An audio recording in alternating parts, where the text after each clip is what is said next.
get no. the Let me one ask him, that fights Punch, the real one. real quick. What do you call real competition? How do you judge real competition? Yeah, what's your criteria? Yeah, we want to know your criteria since Was you he talking all able this to bullshit. unify his? Was he able to unify his division? Yes or no? No, bro. I'm asking you a what's question, your so you shouldn't be asking me a Fighting, question back, my nigga. fighting other Unless you want to duck champions. my question. Fighting So other answer my fucking champions. question, nigga. Fighting other Don't duck. champions. Don't duck, I'm fam. answering your question. Don't duck. I'm answering your question. So Janabek Fighting is other unified champions. champion. That's He's competition.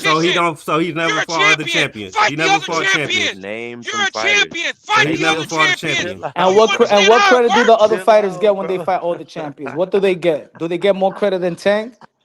See what I'm talking about, man? Y'all ducks, nigga. In real Do, life, do, probably what, you, nigga. what do the Ducks. others get for Y'all fighting the niggas is fight? ducks. Probably duck your own Negatory. child support too, nigga. Now fuck all that shit, man.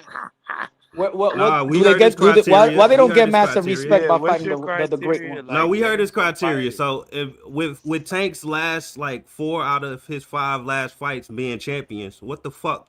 You should probably smack yourself right now. Hold on. Did he unify in his division?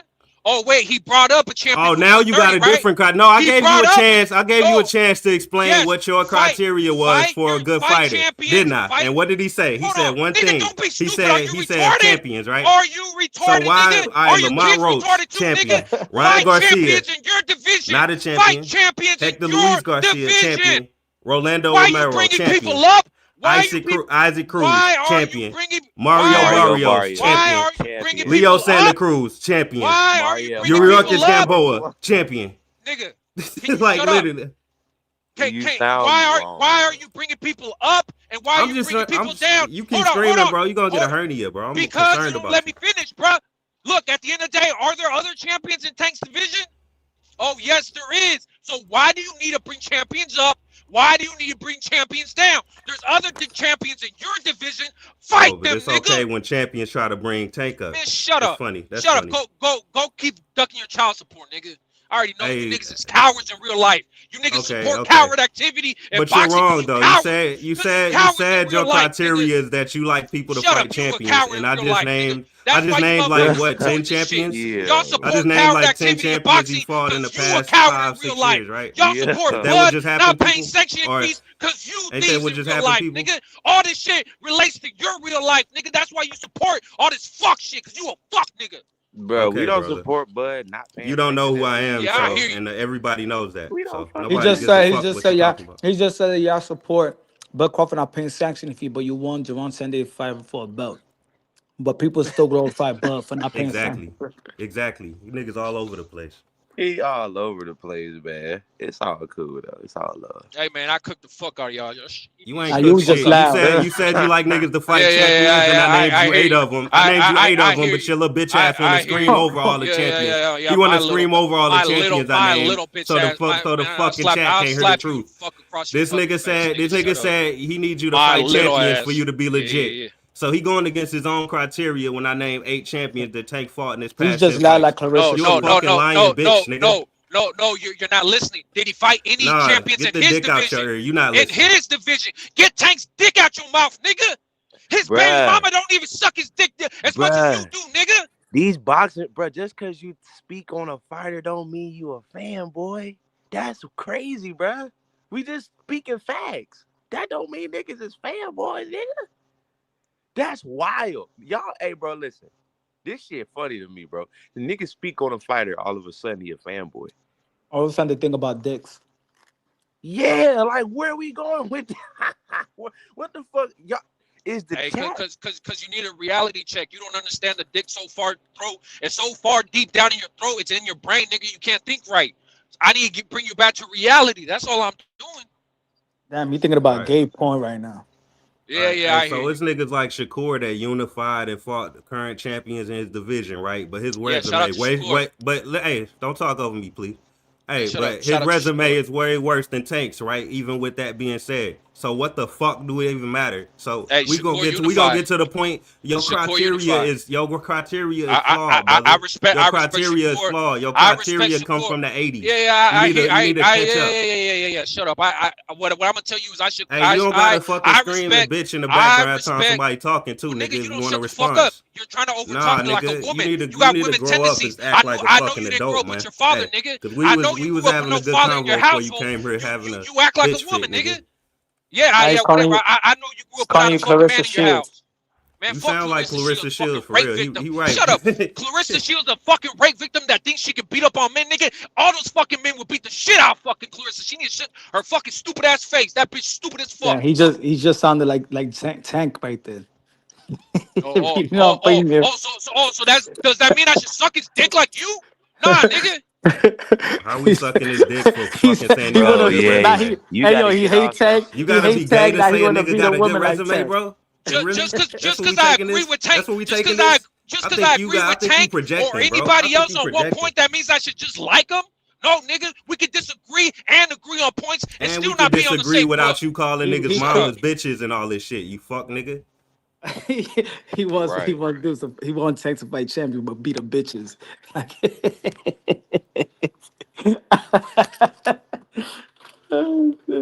Nigga come on here screaming because we said Tank resume good. Nigga, go take your ass back to sleep. Like, that's take all your he ass back said to was sleep his then, nigga. If you resume don't like what holding we up. saying, you And don't this gotta nigga be here. flipping out.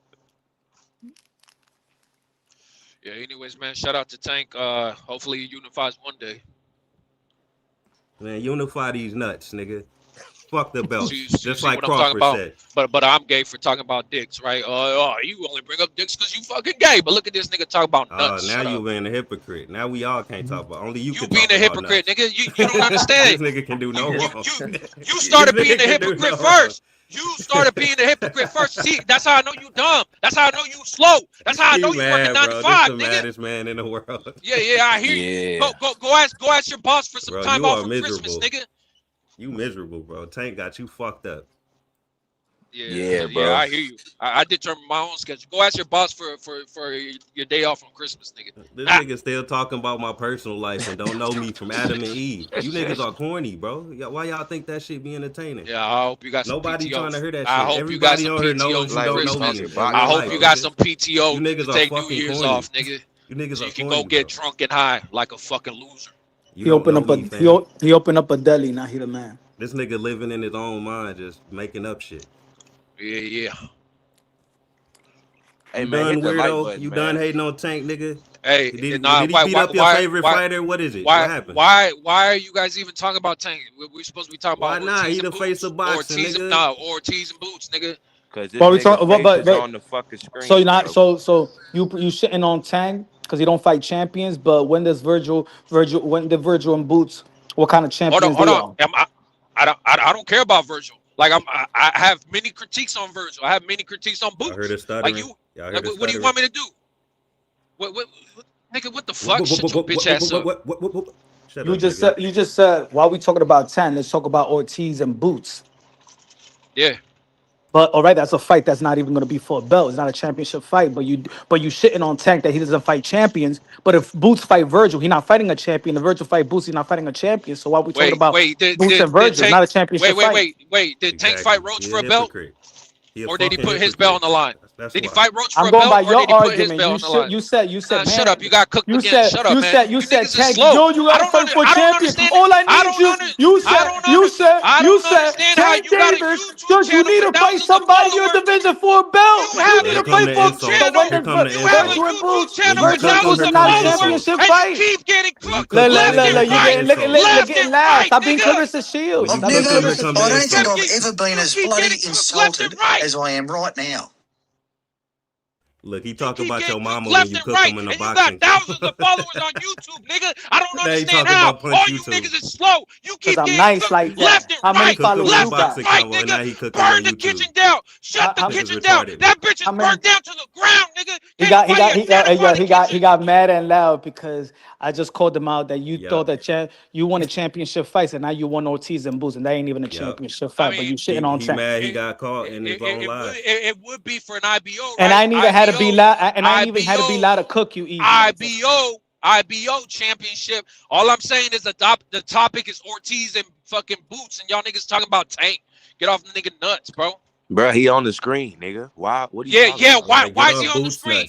Why is he on the screen? Because why you shitting on Rap Star like that? Rap is hearing you niggas suck his dick, and he's like, man, I might as well put his picture on the screen. Put a we visual talk to about it, a nigga. bunch of other topics. He put a bunch of pictures on the screen, bro. You know how the live goes. Man, What you talking about? the whole time he had a picture of fucking Boots and Ortiz facing off in the ring. And you ain't show up to the conference. You ain't show up to the panel until Tank got on. Bro, man, that's why he came here just to hate on Tank. That's the what, real what, truth. what does that mean? I got free at the time. I got free. I got free at the time when you guys were talking about Tank. I got free at the time when you guys were talking about Tank. You freed up space, nigga, when you heard Tank name come up. That's what happened. Yeah, like that I nigga said, cleared his schedule. that's when I started listening. Oh shit, they talking about Tank. Let me call off work. Yeah. He called it like Tank broke up with him, all mad. like I said, you better have your PTO saved up, nigga, because you're bossing and he That gonna nigga be mad came at in you. immediately when Tank popped up on the screen, didn't he? Better not be late for work, man. I know it's like Bro, what listen. 5.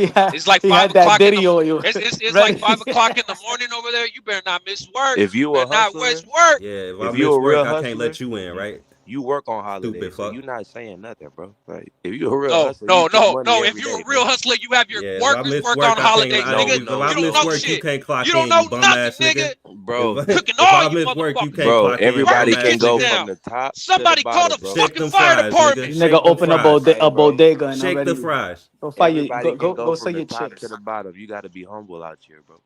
Salute to you, He bro. got a food truck now. He think he the man. Like chill, like you know what I'm saying. Niggas is doing great, bro. But Them burgers ain't gonna salute cook to you. themselves, nigga. He got a halal truck now. He think he the man. Oh yeah, doing great. What you doing? 70 a year. Anyways, man. Nah, I mean, you Look, know, man. niggas is 80 a doing their year. thing. Well, that's it. Niggas is living Anyways, man. comfortable. We don't have to be rich. Niggas ain't I'm gotta a be rich, gigolo. I'm but gigolo. they having their You way. paying child support and I'm living off of it. You know what I'm saying? Like No, nigga, sir. I ain't got got no You I, paying I kids. your got I you got paying your I got girl's child married. support. I'm I living off don't of got it. no No, kids. I no, got my sir. own No, sir. spot, I two got married cars, to a woman that nigga. I've Man, known we since good. elementary, nigga. Only have kids with her, and she only got kids with me. Y'all niggas just be talking. Anyways, bro. But Who that's your You're besides the favorite not point, the man. fighter, father. Yeah, Javon? so Who you your be favorite That getting fighter, Javon? controlled by a shorty. Is yeah, really yeah. what be But going that's on. besides the point. That Tank's resume is Who not your what you guys favorite say it fighter? is, man. I don't have a favorite fighter. Usyk, I guess if I had to give you a name, Usyk. Yeah, Usyk. yeah. That's your favorite? I So mean, you if I had to give you a name, I don't really like say so anybody's you my don't like favorite. nobody. That's you one So of what them you like niggas. about that Deontay Wilder fight? Usyk versus Wilder. I mean, bro, I tell you this much. I think Wilder still has a fucking crazy right hand, but do he still have the heart and the determination to land that bitch? And Usyk is way too quick for him, man. Like, I don't know, man. I think Usyk's footwork's gonna be too fast. He pivots too much. Like Wilder don't know nothing about no pivoting. Like you get what I'm saying? Like, and the fact that Wilder went away from his originally just worked for him, the simple 1-2. 1-2. That shit worked for Wilder like a motherfucker, bro. And I don't know what the fuck happened. What happened? You tell me, Punch. You a Wilder fanboy. You tell me what happened. He started. He wanted to be a boxer. I think Malik Scott fucked him up. I think so too. I, Because look, and his Philippine ex. yeah, don't get me wrong. It's working for Ramirez because Ramirez needed help on his footwork. You know what I mean? But Wilder, no, like what he did good was controlling the distance with the jab, even if it was just to keep the distance and timing that right hand at the right time. That's all he needs. I mean, like some people are What just makes not. Wilder is that he's wild. Keep him wild. Keep him awkward. Like you ain't going to change. Let's say a Ricardo Yeah, Mayorga. He wins because he's awkward. And even for the most technical fighter, an awkward fighter will always give a problem to the most technical fighter. So that I think yeah, when they was trying to polish him up, like Malik Scott, now he became too predictable. He was second guessing himself. He was thinking too much. Just be a wild guy. Look how he knocked out Stavern the second time. He was just hitting him anywhere. Like he was just punching wild. This dude ain't even had time to defend nothing.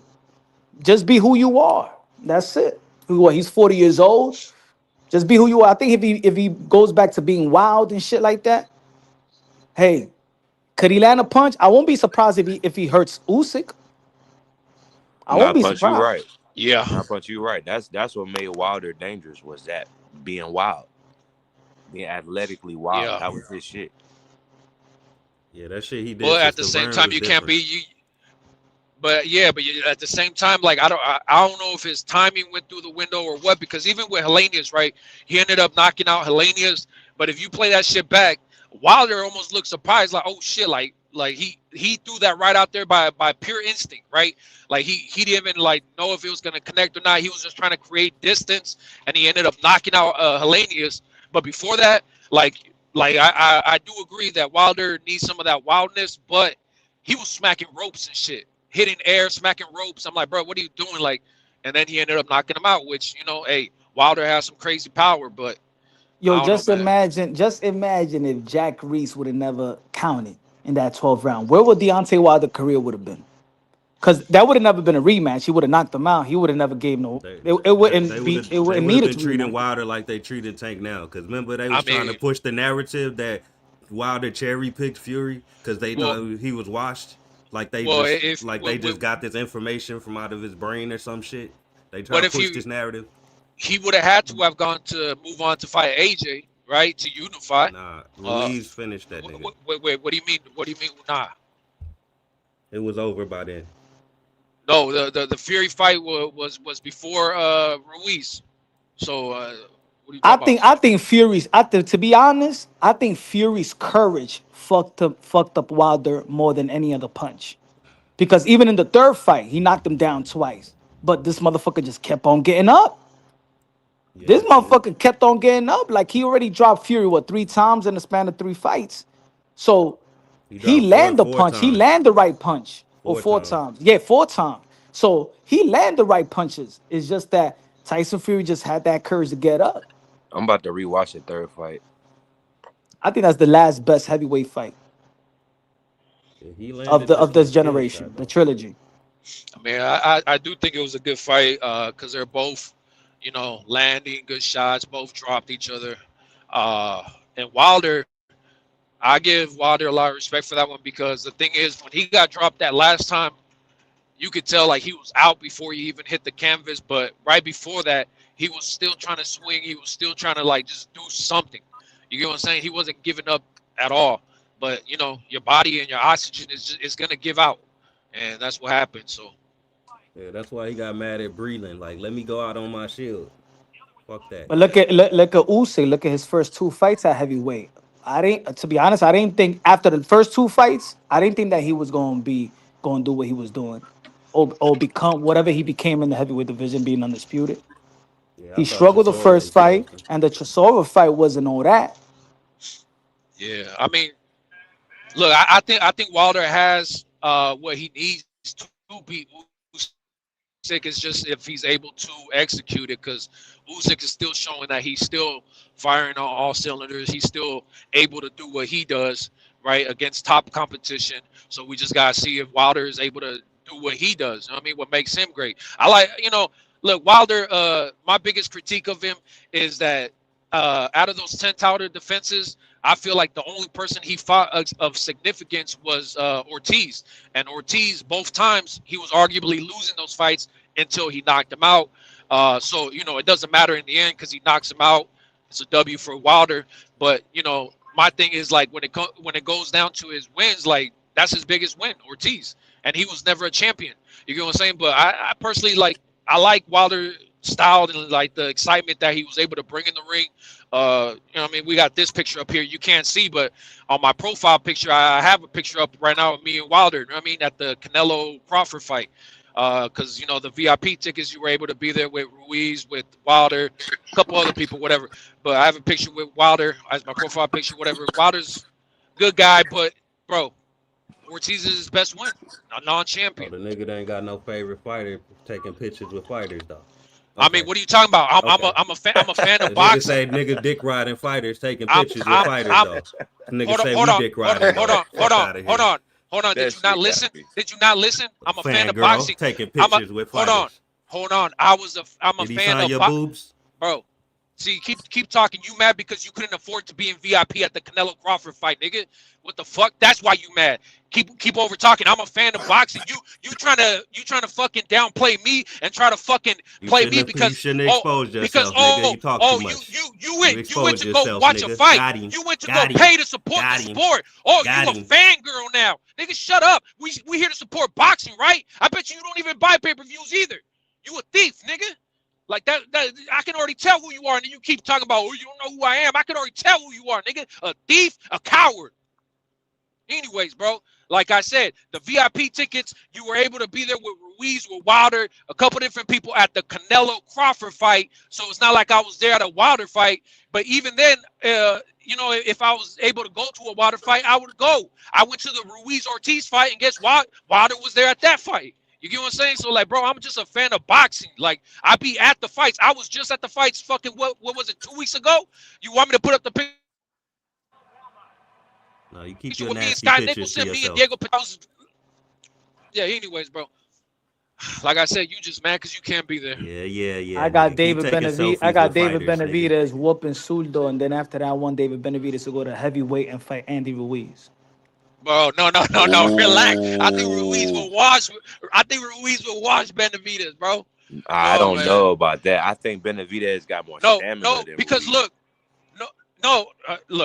Ruiz got crazy stamina for a heavyweight. He throws the quickest combinations at heavyweight, and at the end of the day, Benavidez has shown that yeah, he was able to stop Yard, but Yard was already stopped before. You get what I'm saying? And it wasn't like a one-hit punch. It was more combination. Everybody knows David Yeah, but that Benavidez is a last ball. fight Andy had with Gerald Miller, Andy No, yeah, gassed after but like but six he rounds. also but he also broke his hand in the 5th round.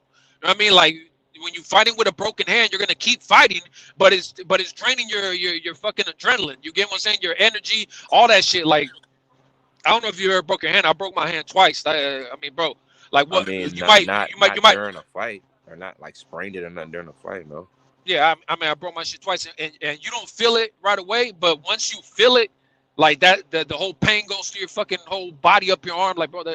But anyways, but yeah, I mean, look, I think maybe Miller should have edged. They should have edged out the fight to Miller. I don't know, that fight was kind of crazy, Yo, but my fault. I didn't hear but what do y'all? My fault. I didn't hear. What y'all feel about that? David Benavidez and Andy Ruiz if he does beat Suldo Ramirez. oh Yeah, I don't yeah, I think that mean, would be big. Man, I yeah. think David got more. I mean, I was just saying, I think David got more stamina than Andy. Yeah, I was is he gonna have the telling same him. stamina with 30 more pounds on him though? You gotta ask yourself. Yeah, that. that's what I was gonna That's say true. too. That's true. Because the thing is, at heavyweight, Ruiz has already shown he has good stamina, he has quick hands, he has good power, and Benavidez, like I said, Punch, I was saying that he's proven even in this last Yard fight that what people already say and people already know, he's a volume puncher, not a power puncher. He didn't stop Yard with no one punch. It was accumulation, it was combinations. You get what I'm saying? And I just don't think that kind of shit will take Ruiz out. Like you're gonna have to Yo, put him down. but for a heavyweight, though, that Andy Ruiz and David Benavidez throw down on a Cinco de Mayo for No, Mexican, it would be what? a big That fight. It should would be be a big fight. big. It'll be a That big should fight. be good. That's a Just for the cherry pick style. for I just like the style. Ruiz though, right? Was that? Hey, ain't that a real cherry talk? pick for Ruiz? Like the people wouldn't accept it, maybe. I didn't even hear you the second time. I What you don't know, say? because when's the last time he been in the ring? When's the last time he was in the ring? Ruiz, has it probably was been against years. Miller. It was against Miller. It was at Yeah. the Bud Maginot fight. Another fight that I went to. Shout out to that. Last But, year. What was it last year? Yeah, it was Yeah, 2024. I think. Yeah, I 2024. think it was last year. Yeah. No, I was just gonna say, me looking at this Wilder 3 fight, we got to give Wilder. Wilder is a throwback type fighter because a lot of these fighters get draws and they lose and they just go on. This dude was like, man, I'm not moving on until I get this damn W. You know what I'm saying? Like, I mean, win, lose, or draw, I'm just thinking about it. I fuck with Wilder for that. Like the attitude, the mentality. Like he wasn't finna just let that shit go. He was really trying to get that shit back. Yeah. I mean, but that's why I'm thrown off because he's shown me a lot of heart in that last Fury fight, but since then, like what's happened? You get what I'm saying? Like he's looking scared to throw the right. He's looking like scared of what's coming back. Like bro, he's just and then press conferences, post press conferences, he's crying. He's talking about he don't want to hurt nobody. Like bro, I don't know, man. What happened?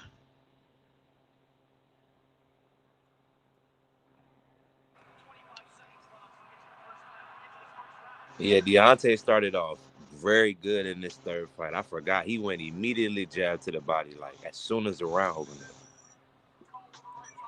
Hey, why people say he looked so good in the third fight, but then say Malik Scott trash? Yeah, I was looking at his corner. I was like, okay, this is when he was with Malik Scott. Yeah, he was looking good in No, the. he looked good. The only thing I didn't like is that he bulked up too much. When you bulk up too fast like that, even though that he was looking good, but I think he the muscle fatigue. Remember, Yeah, he he was bulked like up almost He did 30 look something, big as right? 25 hell when pounds he of took his muscle. shirt off. He did look big as hell when He was when like he took his 230 shit off. something. He was Yeah. 238. So with Yeah. him leaving Malik Scott, y'all think he gonna look better or worse versus Usyk? Man, he need to go back to Mark Breland, man. Yeah, I Damn. like the Mark Brady. I like the Yeah, Mark Like he Brady. need Breland to Wilder. just apologize to that man. Because if he doing all this growth and ayahuasca, why can't he grow and drop his ego and go back? You know what I'm saying? He need to go True. drop that shit and Maybe go he back still to believe fucking. that shit. Mark Breland in the 80s was the mass of the 1-2. Yeah, he had I Wilder looking think good with Breland that. sold his soul for a bag and poisoned that nigga. That's what I think, bruh. I'm with Wilder on this shit, man. I'm with Wilder on this shit. He looked a lot better in that third fight without fucking Breland's water bottle. Let's be honest. Oh no, let's not do that. This shit crazy. That's a fact. He Oh looked man. better without Breland. Where y'all just said it before I even brought up Breland. Y'all said it. Y'all already have Wait. said the shit. If we could agree upon that, can you guys agree that Benavidez his body did not look good at all when he kicked Memo out the camp? You say that again? Benavidez, right? When he fought Vosdick, right? That was his name. Whatever the fucking what was his name? The motherfucker. But what's the new narrative? What's the new narrative? That Bud Crawford retired because Victor Conte died. No, hey, no, that's not a narrative. That's not a narrative. That seems like it's cooking. That seems like it's some extra seasoning on that steak, nigga. But look, let me tell you this though, right? When Benavidez, the first fight he had at 175, he got rid of Memo because Jose Benavidez, he said, look, we try to tell Memo what's in the shakes. Memo wouldn't tell us what's in the shake, so we got rid of him. And that fight, Benavidez, his body looked very sloppy, especially down at the bottom. He had a pouch. He had a little pouch at the bottom of his belly. And and he gassed out. He gassed out in that fight. Benavidez never really gasses out like that. He gassed out. He didn't look good. But then he brought Memo back for the Morrell fight, and all of a sudden he got the six-pack. He's able to go 12 So you rounds, telling me no they problem. cheated my guy Boo Boo? They cheated my guy Boo Boo. Bro, hey, shout out to Memo. Hey, look, all I'm saying is shout out to Memo, shout out to Victor Conte, shout out to motherfuckers that get the job done. No detection, clean, clear. You know, sometimes you just gotta go to the right guy. You know, like Ryan didn't go to the right guy. I don't know what to tell you, man. All these dudes is cheating. Like, hey, man. Hey, that Boo Boo fight is the first fight I ever seen that nigga Benavidez with a six-pack, and he wasn't looking skinny fat in that fucking fight. Hey, man. Yeah, that was probably one of the best performances from David that Andre fight. Didn't he come in at 166 in that fight? That shit was crazy. I don't remember. I gotta look it up. Hey, and to Bubs in the chat talking about why we talk about Bud. Hey, look, Bud is one hell of a fighter, a lot of accomplishments. He'll go down in the Hall of Fame and all that. But guess what? The nigga not a star. I was there at the LA fight. Everybody went there for Eminem, and then they fucking left, nigga. They didn't give a fuck about no Bud Crawford. Yo, how was it for Bud Crawford in the last fight?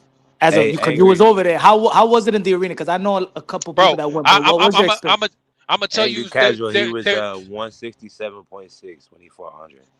There was these dudes right by me, right? Some Mexican dudes, and I thought it was funny as hell because they came together. They were with each other, right? Some two dudes, and one of the guys, he just kept yelling and yelling, talking about do this, do that, and he's like, all you gotta do this, all you gotta do is that, and then the other dude told him, shut the fuck up! Don't you see Canelo's getting his fucking ass beat? He said, it don't fucking matter what you say, nigga. Like that shit was hilarious. I was like, damn, like the crowd got quiet when they realized, like, damn, Canelo's starting to lose some rounds. Like, oh shit. But if it was the percent, like how many what's the percentage of people? Bro, of damn near everybody. Like, what's the ratio? Everybody. You already know the answer. Damn near everybody was there for fucking Canelo. There was a lot of people there for Bud too. You know what I mean? There was other people on the card, so it was a little mix, right? But I mean, it was overwhelmingly Canelo. Like, you know what I mean? Like, that's just simple. Like what? 80-20, 90-10. I'll say 70-30. I'll be generous with the Bud fans. Man, it was 99% like Mexicans in that motherfucker. I was there. Yeah. No, but there was a lot of Mexicans in there that wanted to see Canelo lose. Like, they were telling me, they're like, man, fuck this dude Canelo. You know, he ain't trying to fight Benavidez. He ain't trying to do this. You know, so they wanted him to lose, but you know, so that's why I give Bud a little extra percentage there. But everybody was there for Canelo.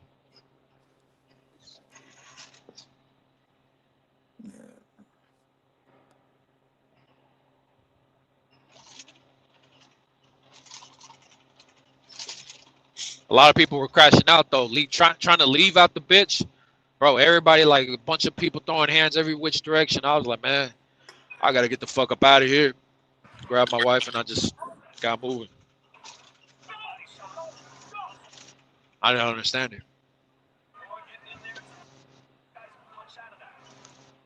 So if Wilder knock out Usyk, is he the greatest heavyweight of this era? Fuck no. That's crazy. That's crazy. Fuck no. Yeah, he Hold is. on. Fuck no. No, he's not, because Why would he you would not have, be? because you already lost to Fury, right? You haven't fought AJ. You bro, But like no. Usyk beat Fury. So wouldn't that kind of Yeah, but like that? but a second ago when we broke down the fight, didn't we all agree that Wilder, what he needs to do is land the right? So we're talking about that basically he needs his power. So like he needs his leg. I think he gonna land that, bro.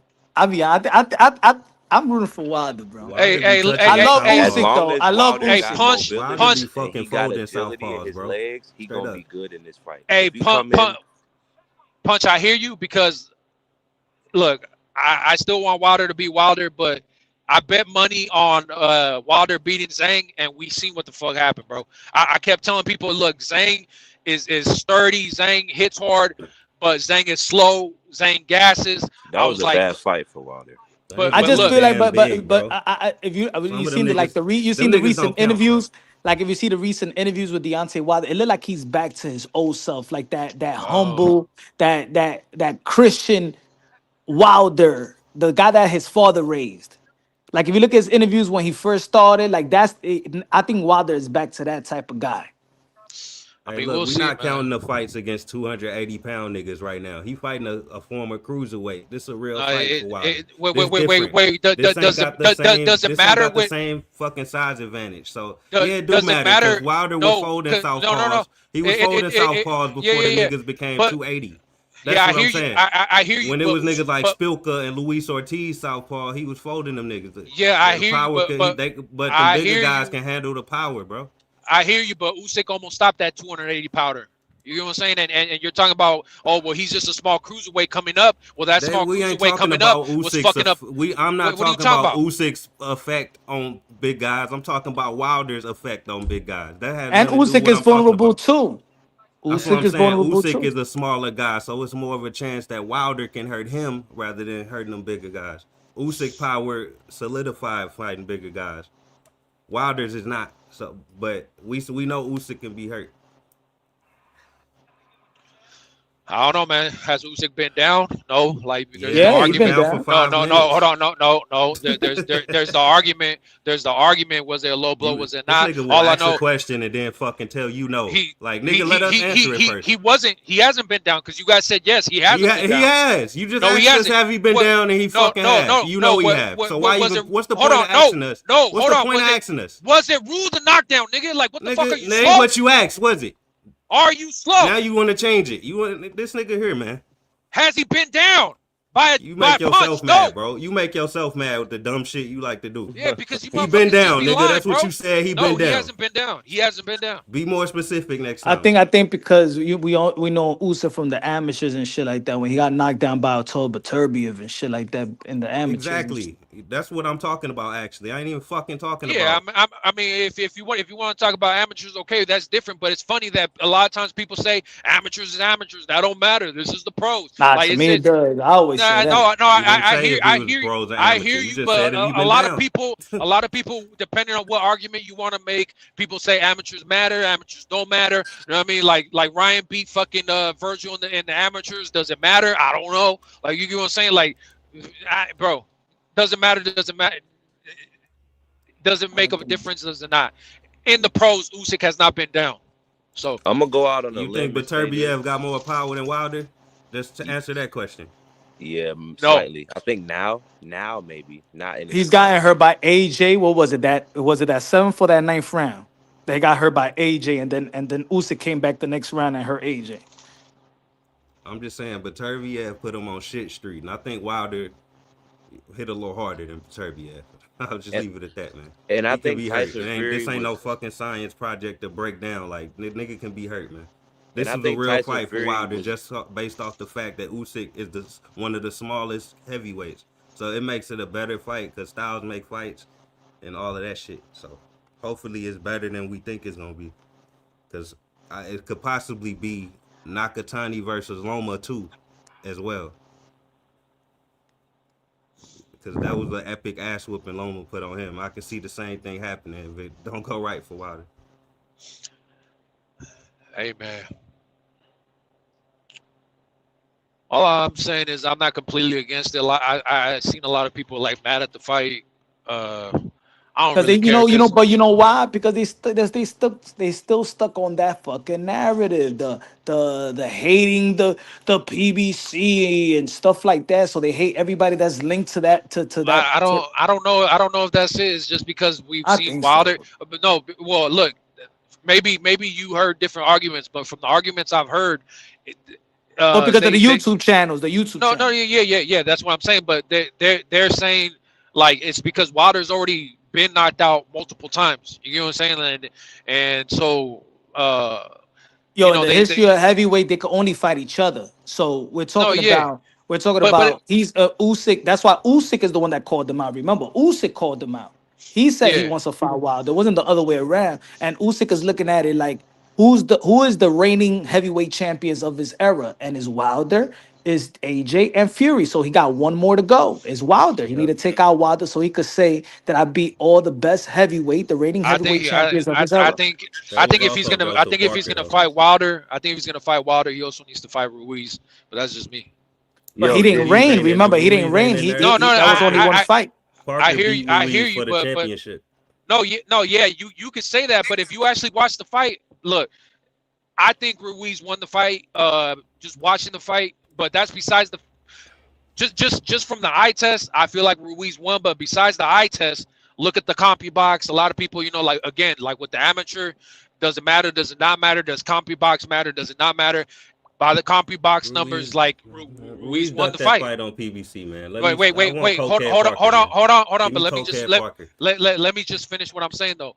And besides the CompuBox, besides watching the fight with your own two eyes, you had the New Zealand, the president in charge of the boxing committee over there. He resigned and said that it was an embarrassment how they robbed Ruiz out there because he did fight in New Zealand. Don't forget that. We're not talking about no 10-year-old. I hear you. Wasn't even. I hear you. No, I hear you. But all I'm saying is because you say that Parker beat him, but look, he did he knock him out? Did he beat the shit out of him? No.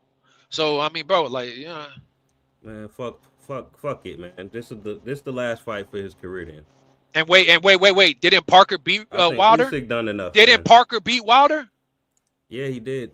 Oh, but the issue is what people that's hating it. The issue that people hating it. They don't say Usyk is cherry picking. They don't. But it's Usyk calling for the fight. If it was the other way around, they'll be like Deontay Wilder cherry picking Tyson Fury. But why they don't say that Usyk is cherry picking Deontay Wilder? They don't want this. I've heard people saying that he's cherry picking. I mean, look, one of the shows I listen to the most is the Boxing Voice, whatever Ness is saying. Ness is saying Usyk is cherry picking. He's cherry picking. He plays double advocate. But I don't think he's cherry picking because at the end of the day, like you said, he's fighting who is reigning at the moment, and at the same time, like. Who else is there, right? Crazy. Unless he wants to go to the young guys like Atama and Cabiel, but those dudes, I don't think they're ready for no, I'm not saying that he's cherry picking. That wasn't the narrative when it was Wilder fighting Fury, fighting the champions of his era. That's what he's right about that. That's fucked up, actually, that you exposed that. Usyk getting all his defense, and this is a cherry pick. If you're gonna call Wilder versus Fury one a cherry pick, this is definitely a cherry pick. I mean, but it's because fucking Usyk beat more champions than Wilder. Wilder only beat one. Come on, man, with that boxing math. Well, the math is mathing, brother. You want me to tell you that 1 + 1 is not 2? The math ain't mathing. What I just laid out for you. Do one you is tell a cherry pick? So okay.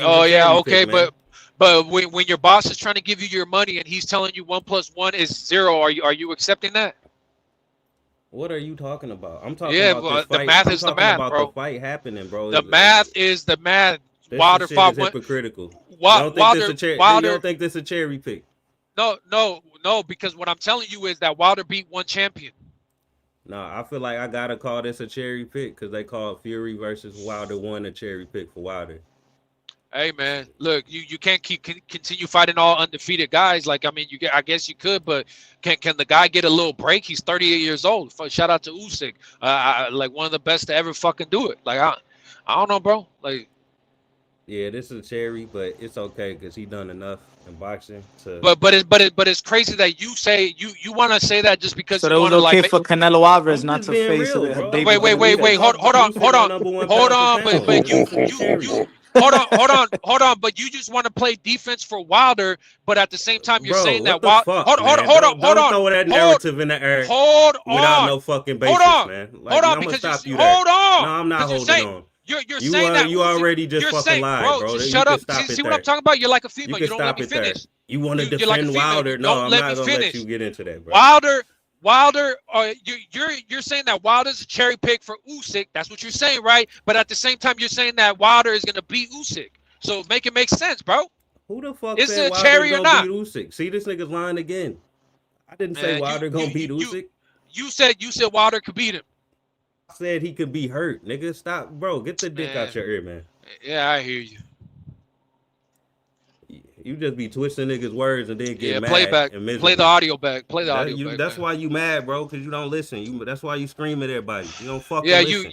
I just yell. I'd be happy though. Right now I'm happy as fuck, bro. I have a big ass smile on my face. Or you do that shit on purpose. I would hate to think you do that stupid shit on purpose, twisting niggas' words. Because if you do, that's childish as fuck. I mean, I'm not twisting nothing. Like I said, play the audio back. You said what you said, bro. Don't be mad at me. I said Wilder can hurt the nigga. That's what I said, nigga. Be mad at Everybody yourself. heard me say it. Be mad at yourself, bro. Play the audio back. You play the audio back and then sit there, be mad at yourself, You punch a yourself, fucking slap dumbass. yourself. This Slap nigga yourself. stay Nigga. twisting niggas' words and Slap try to start yourself, an argument. nigga. But if Deontay Wilder beats Usyk, where is he at as a heavyweight in the history of boxing? I don't want to hear this hating ass nigga take again. He just gonna repeat that Wilder. He gonna repeat that Wilder won't be the best of the era. We heard your take, bro. Let somebody else on the panel answer that question. See what I'm talking about? He's like a woman. Let somebody else answer the question. You're like a woman. Shout out to you, bro. Why you want to hear your fucking repeat? Yeah, but if he beats Usyk, I would like to see Fury 4. Would it be one of the greatest wins in heavyweight history, though? Yeah, because he's beating. I did a video and I said it will be the best comeback since George Foreman beating Michael Moore. Hey, G-Von, is that you next to Wilder? Yes, sir. You're a pretty tall motherfucker yourself, innit? Well, the hat makes me look a little taller, but I'm like but you can't be less than 6'2" yourself.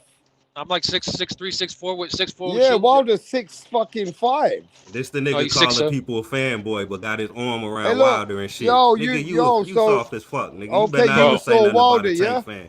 Don't ever talk about Tank fans again, nigga. So where did you meet Wilder?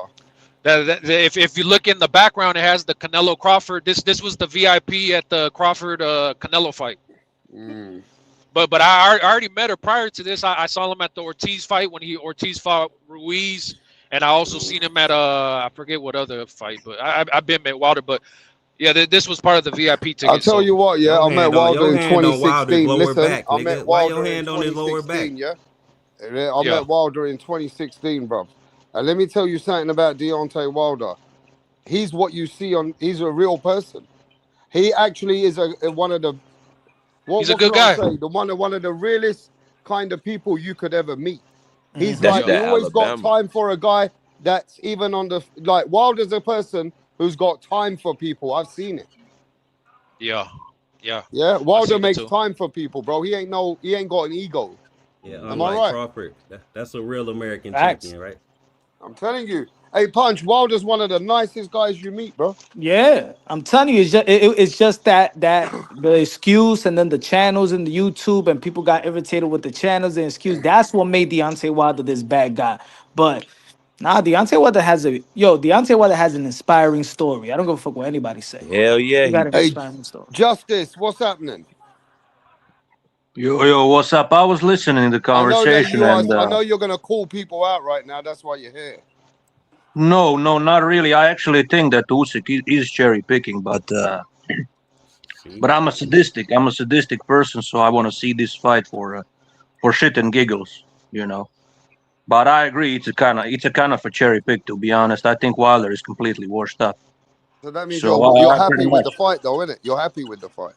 Yeah, because I'm a sadistic person. I just want to see, complete destruction by Usyk, and that's the only reason I want to see it. But listen, Rapstar, if he doesn't fight Kabayel after this shitty fight, he's ducking Kabayel then, in my opinion. Usyk needs to fight Kabayel immediately after he knocks out Wilder. If he doesn't do that shit, he's ducking Kabayel. And I'm saying this as an Usyk fan. I don't think so, man. Cabello don't have the experience, bro. Like, I mean, look, if he wants to give if he wants to give him the opportunity, shout out to Usyk. But I don't think like he's entitled to it. I don't. I think he is. I think he is with his recent victories. I think Kabayel is very entitled to that title shot, and he's actually the guy with the best chances. If we are gonna if we are talking about styles, that's what if we are talking about, you just think he can beat Usyk. That's why you saying that. But nobody. Yeah, but he deserved that title shot. Who deserved it more? Who deserved it more? Usyk could get from that fight. Wilder do. No. Wait. If you're talking, hold on. If you're talking about Cabello and Wilder, yeah, I agree. Cabello deserves the shot more than Wilder. Wilder had multiple losses. He's rebuilding. Yeah, he deserves it. He's actually like the man in position to be the mandatory. The person that deserves it more. He deserve does it. That can sell the fight more. Wilder's going to bring in a bigger bag. See, you always talk about A side. You always talk about A side fangirl shit. That's I'm talking facts. about boxing. You just don't like facts. We are not pocket watchers. Fuck about how you feel about it. It's a fact. We are not pocket watchers here, bro. I don't care about money. We are not pocket watchers. Kabayel deserves the title shot. He deserves it more than Wilder. Usyk deserved the biggest bag possible. So Wilder being a better opponent for him to get the bigger bag. Yeah, but we're talking about hard work. What did Wilder do recently? We're talking about hard work. We're talking about hard work being put in, and you deserve your payout. What did Wilder do recently? What did Wilder do recently? Nothing. Lost all the biggest fights. But you gonna get that fight because what the Turkey Al Sheikh said several interviews ago, like months ago, that boxing needs what? An American heavyweight champion. That's why he's going to give Deontay Wilder that opportunity again. I know he's going to give him, but I'm saying after this shitty fight, Usyk needs to fight Kabayel. In my opinion, I don't care if you guys disagree, but he needs to fight Kabayel. If he's not fighting the guy, he's ducking. I don't care. I don't care. After this, he don't need. He gotta consider the fact that this fight gonna sell more, whether it's a cherry pick or not. You just gotta it's gonna sell more. You gotta accept that, man. I don't like it either, but it's whatever. He'll retire after this. I think Usyk called out Wilder for the simple reason that he wants to clean out his heavyweight generation. That's what it is. Absolutely. He's gonna retire after this.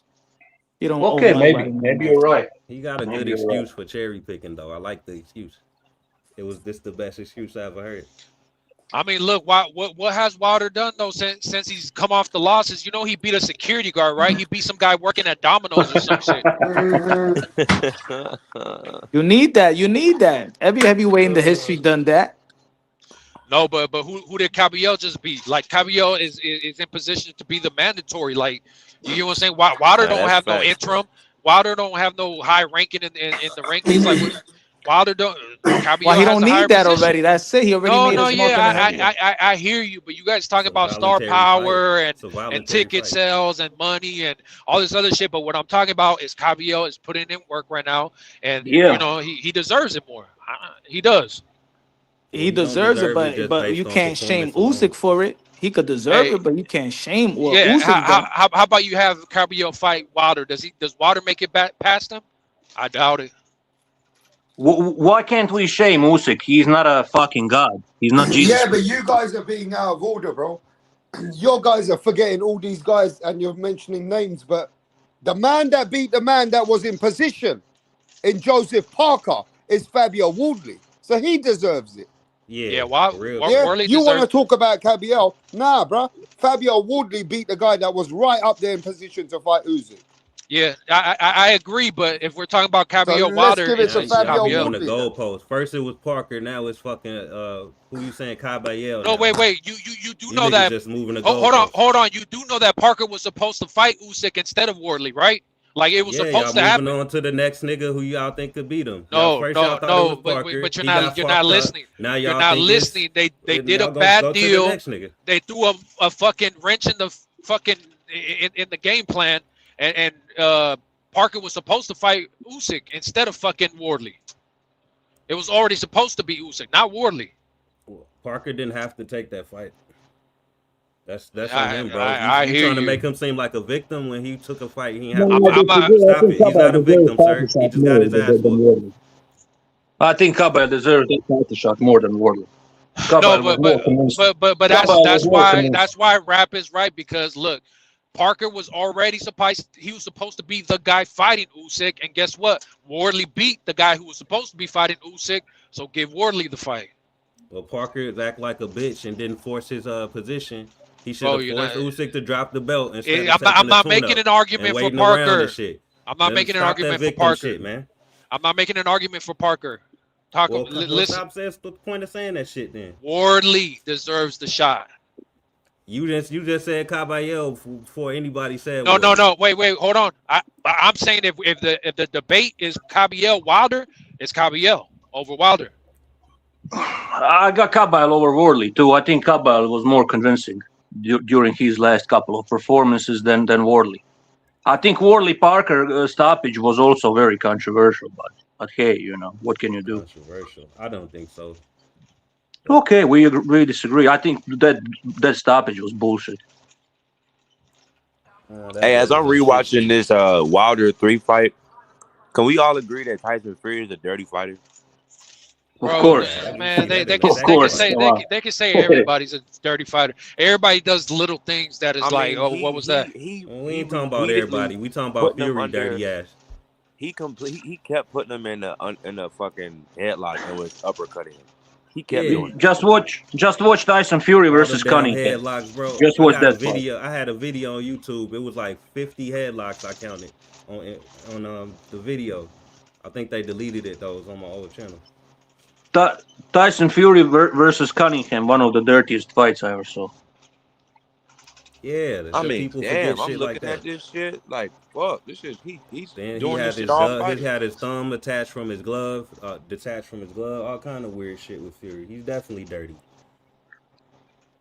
But listen, I think Usyk, the only reason Usyk is fighting Wilder is because he probably feels that if he doesn't fight Wilder, there will be some people saying, "Oh, he never fought Wilder." Those type of people still exist. Yeah, almost like almost like making it seem like there's 4 kings in the heavyweight, and he didn't fight this guy, that guy, whatever. So that's probably Usyk's logic. I think we so fast to move on. That's what it is. We so fast to move on to the next that I respect Usyk call out. To be honest, I respect his call out. I think it's a great fight. Yeah. It's a great fight. Yeah, I mean, look, the problem is it's all personal. The fight doesn't have the great momentum. Yeah, I mean, look, I think it could be a great fight if Wilder is actually his old self. But if Wilder just continues being who he is now, like I think Usyk washes him in like 3 rounds, bro. It is what it is. Bro, look, we it's like, look at the boxing fans. We think that somebody's done and they're not good, but look at Derek Chisora. Look at him. Come back and knock out Joyce, right? Just few years ago. But Punch, I hear you. But look, Wilder in his last couple of fights, is he fighting like Chisora? Chisora's fighting for his fucking life. The only reason you can say 50% of what you guys are saying is the truth is because it's heavyweight boxing. And that's the only division that anything can happen. Exactly. We've been proven wrong. Just like we talking about. Fury was supposed to be quote unquote a cherry pick for Wilder, and look who he became. No, but I'm glad you said that though, Rap, because I was telling Punch that I don't think he becomes like the greatest because he beats Usyk, because like if it was a one shot that puts him out, like does that mean he's better than Usyk? No, but it means that he was able to knock him out. Of course it means he was able to knock him out. Well, I think if anybody be surprised that if Wilder hurts Usyk or even knocks him out, I don't think anybody should be surprised knowing Wilder's right hand. Nobody should be surprised if he really hurts Usyk or he could knock him out. This heavyweight I, boxing. I would be surprised because he wasn't able to hurt Yeah. Parker. He wasn't able to hurt Zhang. He wasn't able to hurt none of these other guys, bro. Like after the period. You know what a surprise is? What I'm saying is that Wilder naming has 250 Wilder plus has guys. lost his mojo and to land the punch in the placement and the power. Surprise He lost is his if confidence. Deontay I think he's Wilder, both mentally and if Deontay physically, too. Wilder They said outboxes Wilder's mentally not there, mate. Yo, You they gotta all we outbox all been Usyk saying to that get about your respect. everybody. He's not there mentally. Hey yo, that's what they said. Yo, that's what they said about that's, I think he's. that's what they said about AJ in the rematch with with Andy Ruiz. That's what they said about AJ. They said that AJ should retire. That he just want to be a model. He should fire his trainer. Let's not forget all of that. Wait, hold on. But let's not forget how AJ beat him though. Like, was there truth to AJ being scared? Yes, because he stayed on the outside as soon as Ruiz let any combo off, play it back. He grabs Ruiz right away, and the whole fight he stayed on the outside, played it smart, outboxed Ruiz, kept a distance, and Ruiz also came in way out of shape, way heavier than the first fight. So like there was a lot of things that played into that. AJ was like still recovering mentally. So What I'm saying that we be getting that. What I'm saying is in the heavyweight division Wilder we will getting. never KO Usyk. Stop smoking dust is what the guys in the What I'm saying is that we've been Stop getting smoking crack. proven wrong in the heavyweight division. Let's not forget. Look at Daniel Dubois. Daniel Dubois lost to George Joyce, and then in the next fight he came back and he was getting he got knocked down like what 3-4 times, and then got back up, and then he went on a good streak. Yeah, Like, the we chat don't tripping. know. All we We saying just is never Wilder know, got man. a chance. Wilder definitely has a Luis Ortiz was supposed to be the boogeyman before Deontay Wilder knocked him out. I Remember, mean, he was the boogeyman. this is heavyweight boxing. Everything is possible, but let's be real. Who spun that narrative though? His own promotional company. So like, bro, and like I said, Ortiz was never champion. Ortiz was never champion. Like I said, Wilder has beat one champion, and that was Stavern. Mr. Vern sucks. Like one of the worst champions ever. Ortiz got skills you're not gonna get a lot of man. You opportunities niggas always to be like to get champion. into that paper shit. That nigga had skills, bro. Get the fuck out of here.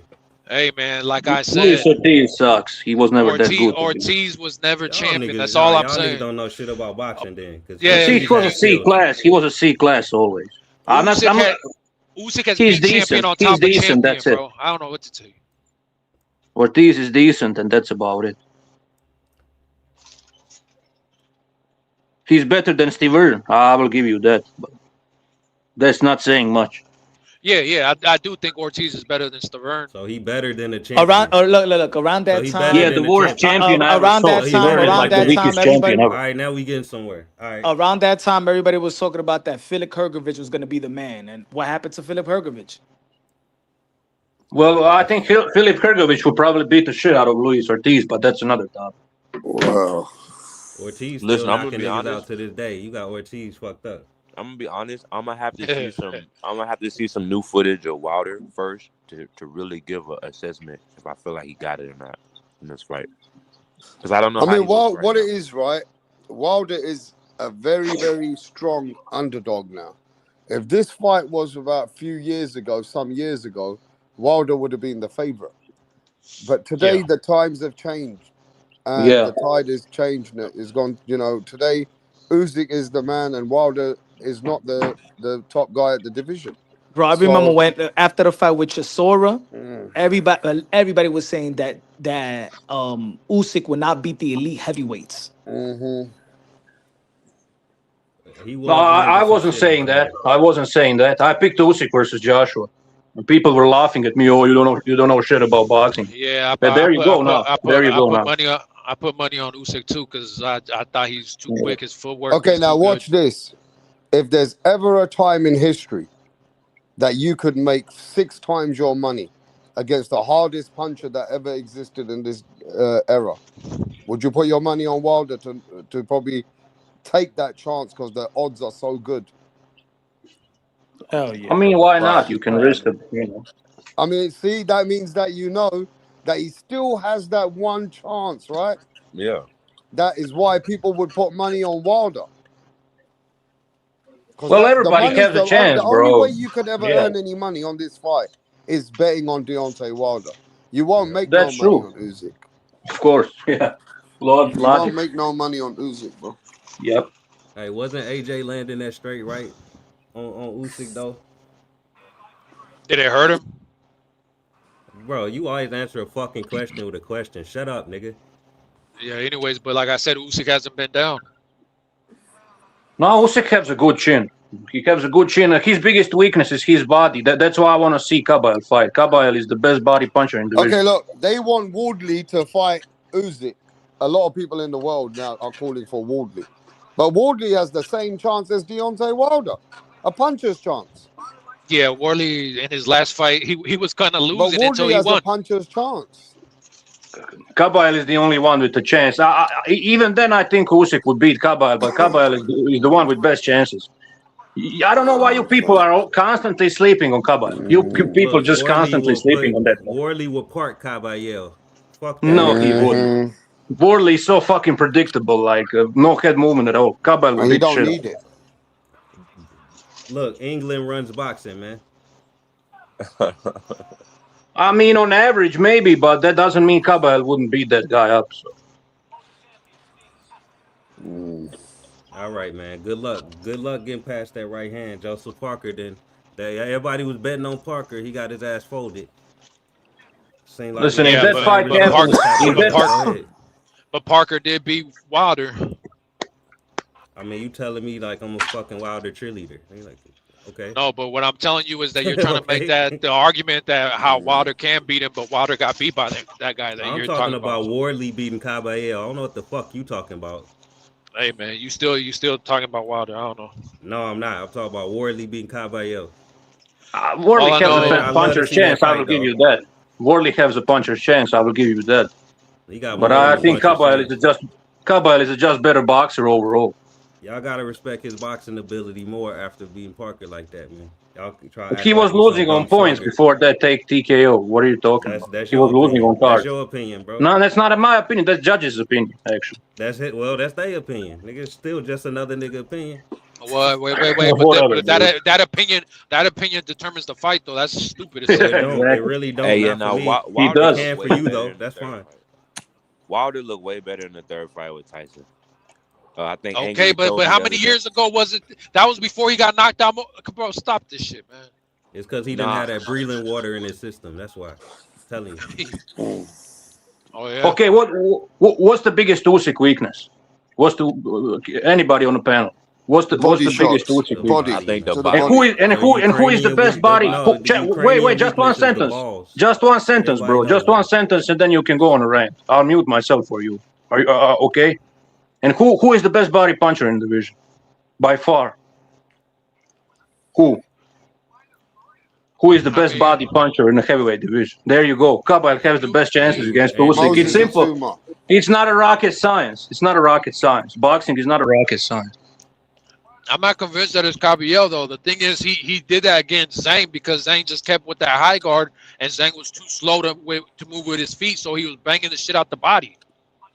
No, I see what you're saying. He's saying this shit based off one fight, one knockout to the body. This nigga. No, listen, I see what you're saying. I also think Usyk will beat Kabayel, but nobody has a better chance. That's what I'm saying. I don't think anybody stands a better chance than Kabayel.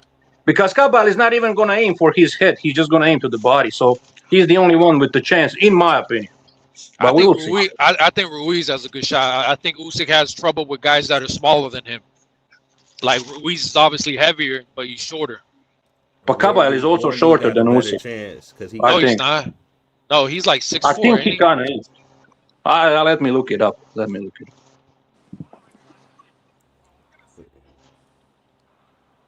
the thing is, Ruiz, they have him at 6'2", but I think he's more like 6 foot or something. Well, Kabayel is 6'3", so he's basically the same size as Usyk. Oh, okay. I mean, the same height, but Kabayel is obviously naturally bigger guy. So you just want to see Usyk lose, right? No, I'm actually an Usyk fan. I'm actually an Usyk fan. So you don't even know me, bro. That's what you are. Yeah. When you're actually a fan of somebody, you want to see them go against the best competition. So I respect that. You don't want to see them do what Tank is doing. Well, thank you. You understand what I'm trying to say. Somebody finally understand what I'm saying. You know. You just because I like Usyk, it doesn't mean that I shouldn't hold him accountable. you got some of you people are just fucking weird. Like, I should still be able to criticize him. Wilder almost knocked Tyson out in the third. Yeah, but then he got knocked out. Remember that? Nah, that nigga Yeah, Team I'm just Caballero, saying bro. I ain't because trying to hear that shit. this is not what I remembered. Like, I didn't remember it being this good. Yeah, well, just remember and keep replaying the part where he fucking collapses. He's out before he even hits the fucking canvas. I'm replaying that shit when he put him in a headlock and uppercutting his ass too.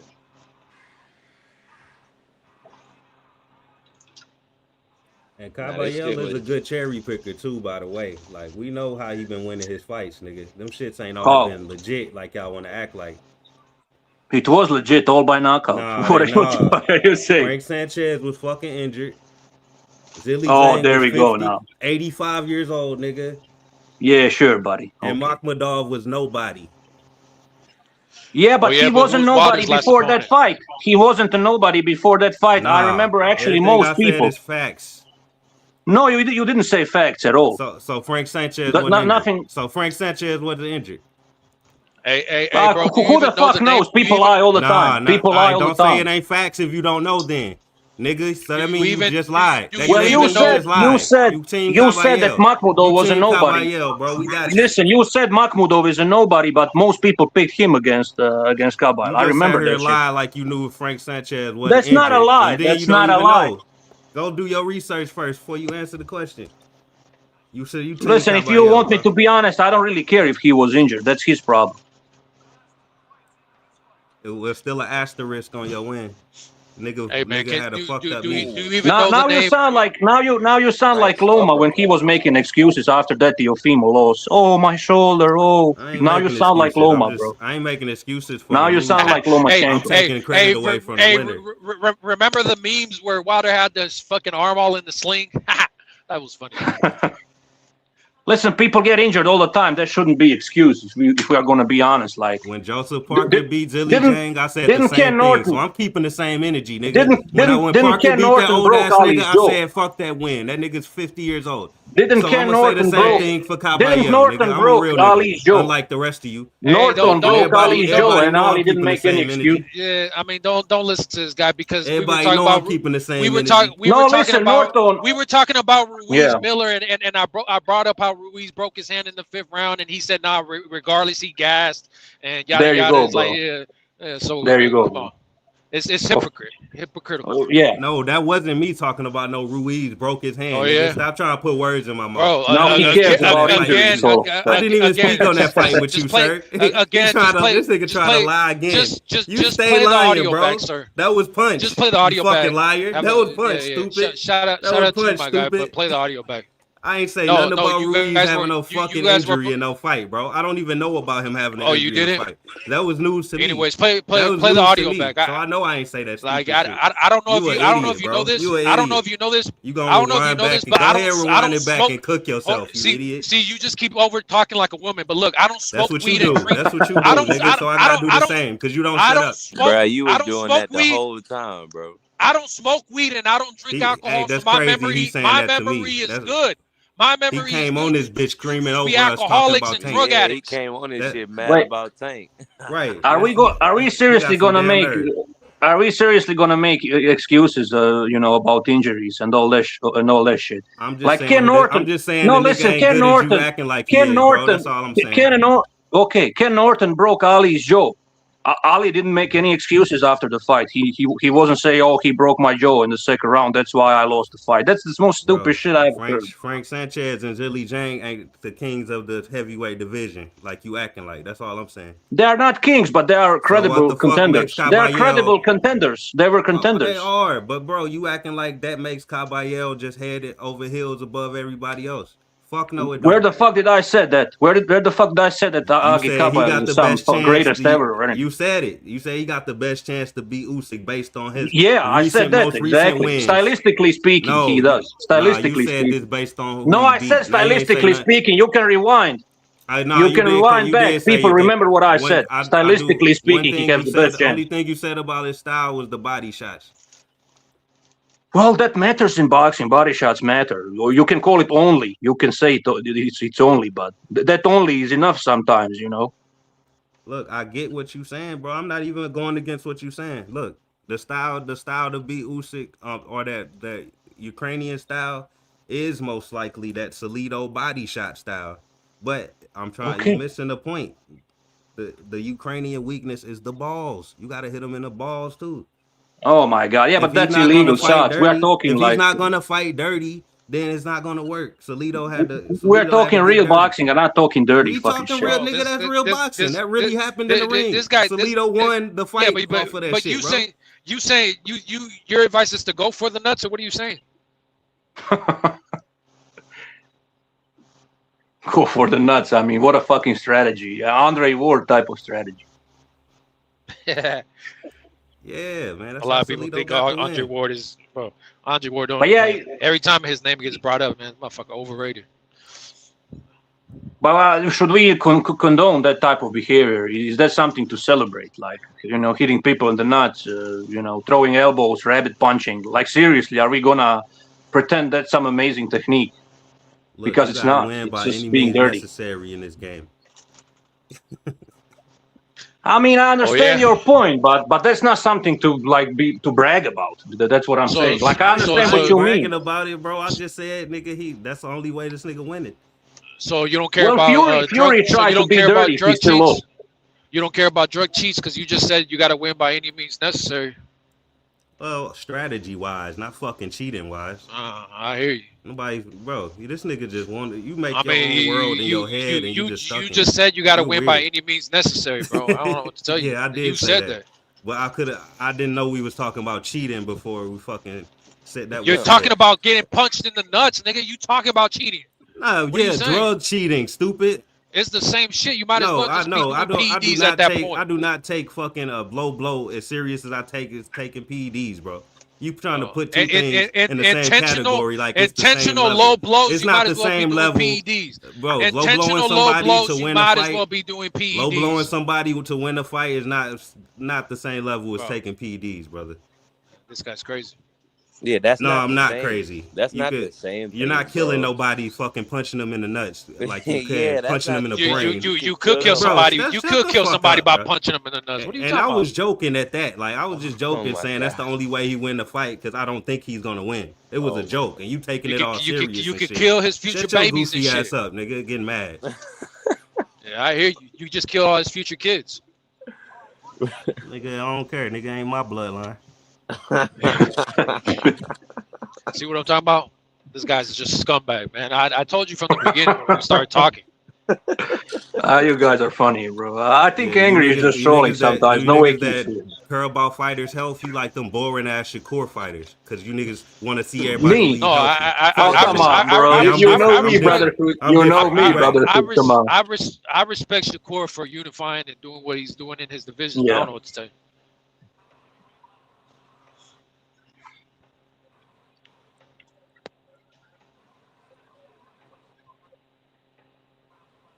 People mad because Shakur actually unified, and he don't even have any pull like Tank does. Tank could have been unified. Why you mad because Shakur unified?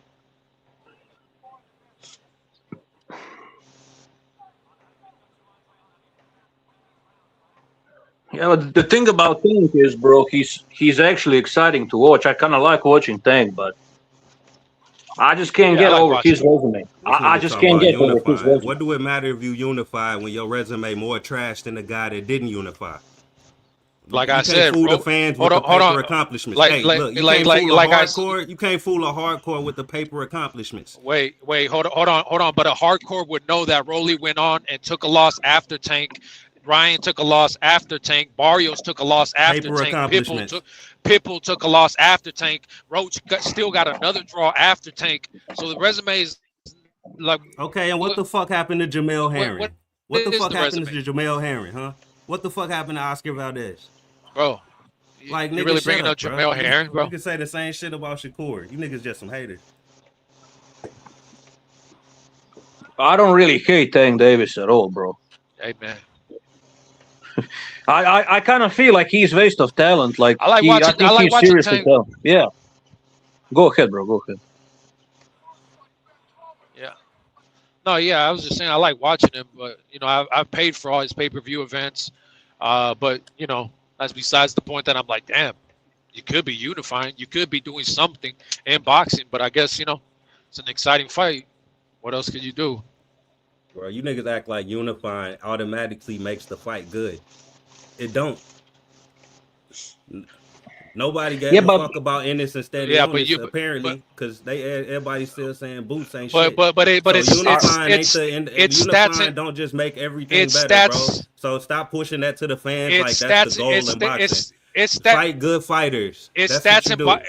it's stats in boxing, right? At the end of the day, do you not bring up the stats of your favorite football team, your favorite basketball team, like what teams they beat, when they beat them, how many yeah, times they beat Okay, them? but Like, most smart people able to see through the bullshit that comes with that as bro, well, and you yeah, can't. I hear You you, bro. just You ain't stuck saying on a whole the lot of nothing. fence with the paper accomplishment. You only see it. You only see it like it's seeing the casuals.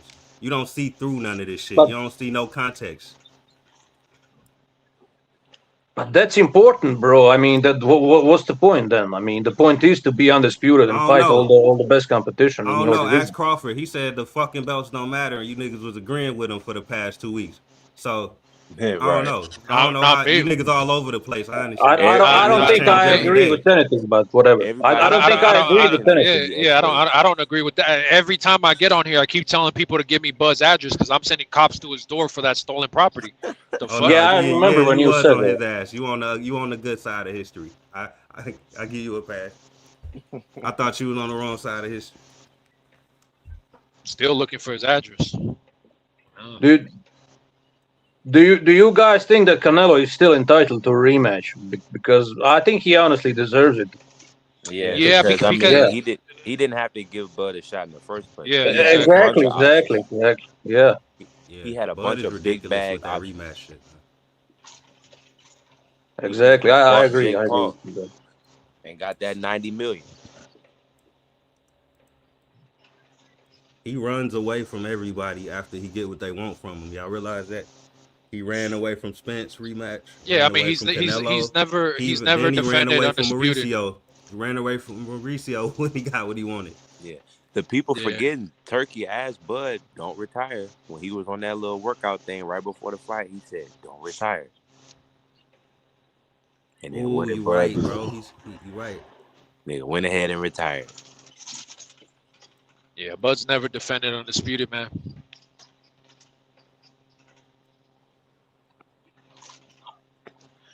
At any division. So Oh, so maybe he said don't retire because he wanted Bud to fight one more fight, which would have been WBC belt Shiraz. Mm-hmm. You know, Shiraz in line. He said, don't retire. I got one more fight for you.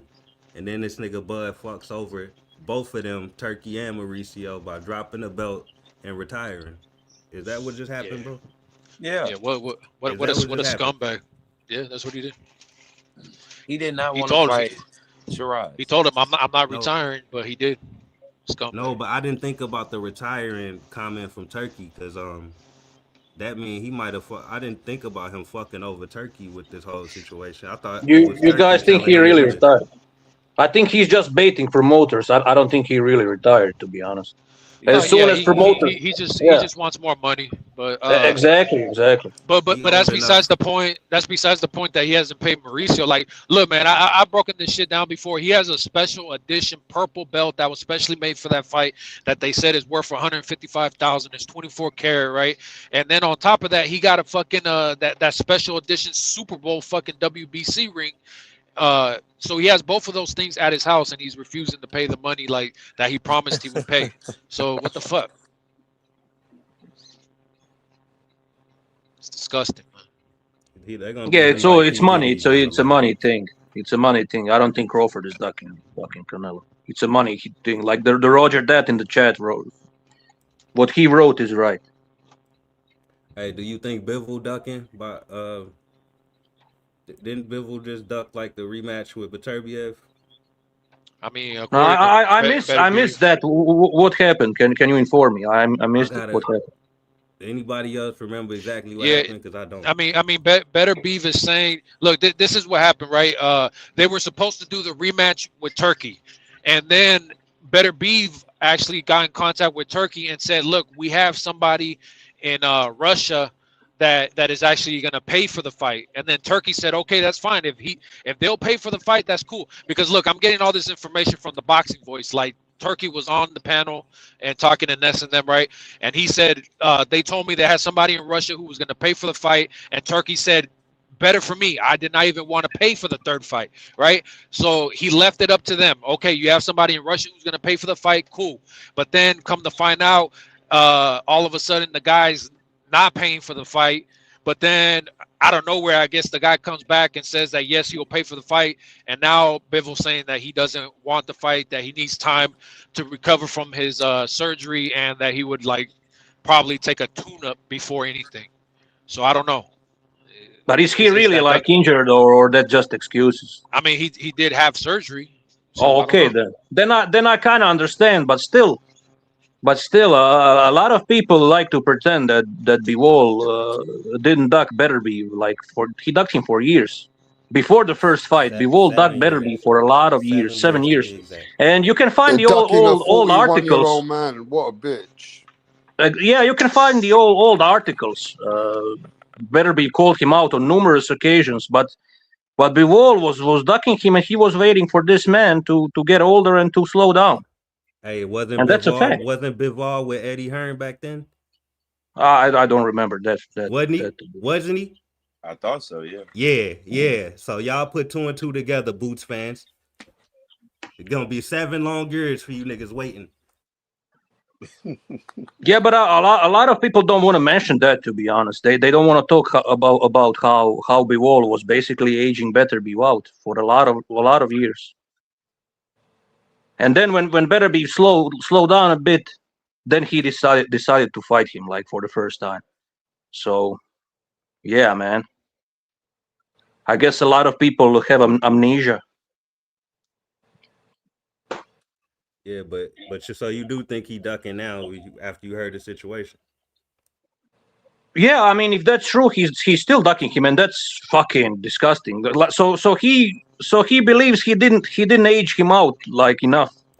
You know, he needs to age him a bit more. He didn't beat him enough. and then the nasty part about it is that he didn't fight Benavidez because, I can't fight you because I'm gonna fight Better Beef. But if he's not fighting Better Beef, he should have fought Benavidez. You know, I don't know. Biv will say, "I'll fight that nigga when he's 50." Fuck right.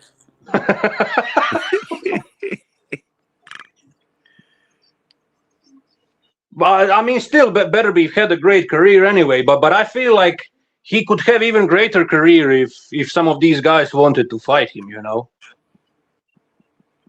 or earlier. I mean, if they decided to fight him earlier. And Andre Ward didn't want to fight him either. Stevenson was not eager to fight him either. You know, only Gvozdyk actually had balls to fight Prime Betterby. So credit to Gvozdyk, you know. Credit to him. Yeah, true.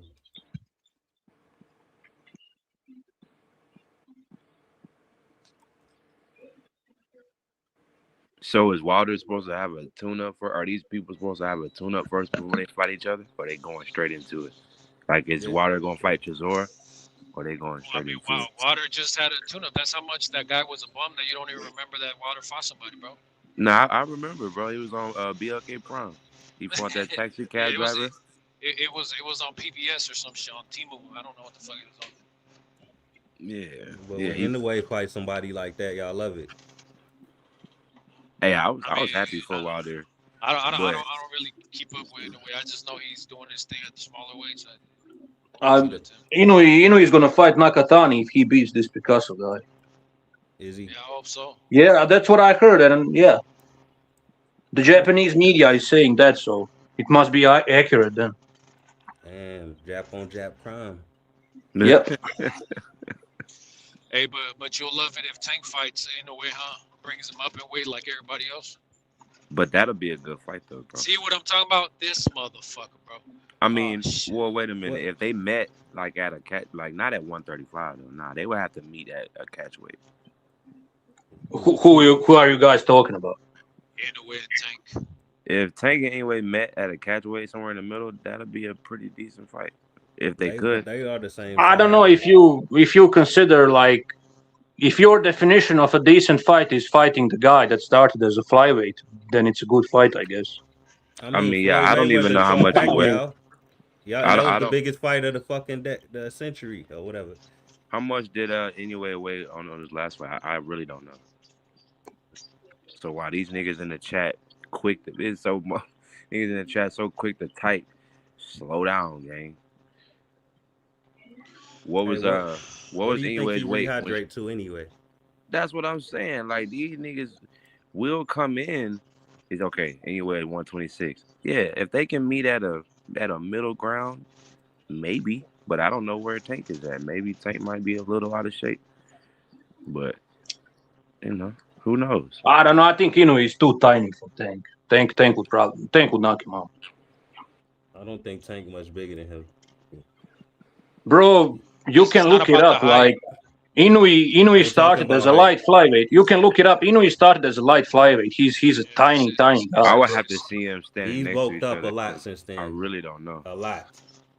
Yeah, but it's not only about height. Like size is about frame and bone structure. I didn't say nothing about height. I said he bulked up a lot since then. Okay. Somebody said he's somebody said Tank is still 150 after prepping for Tank. So yeah, that probably wouldn't be a good one there.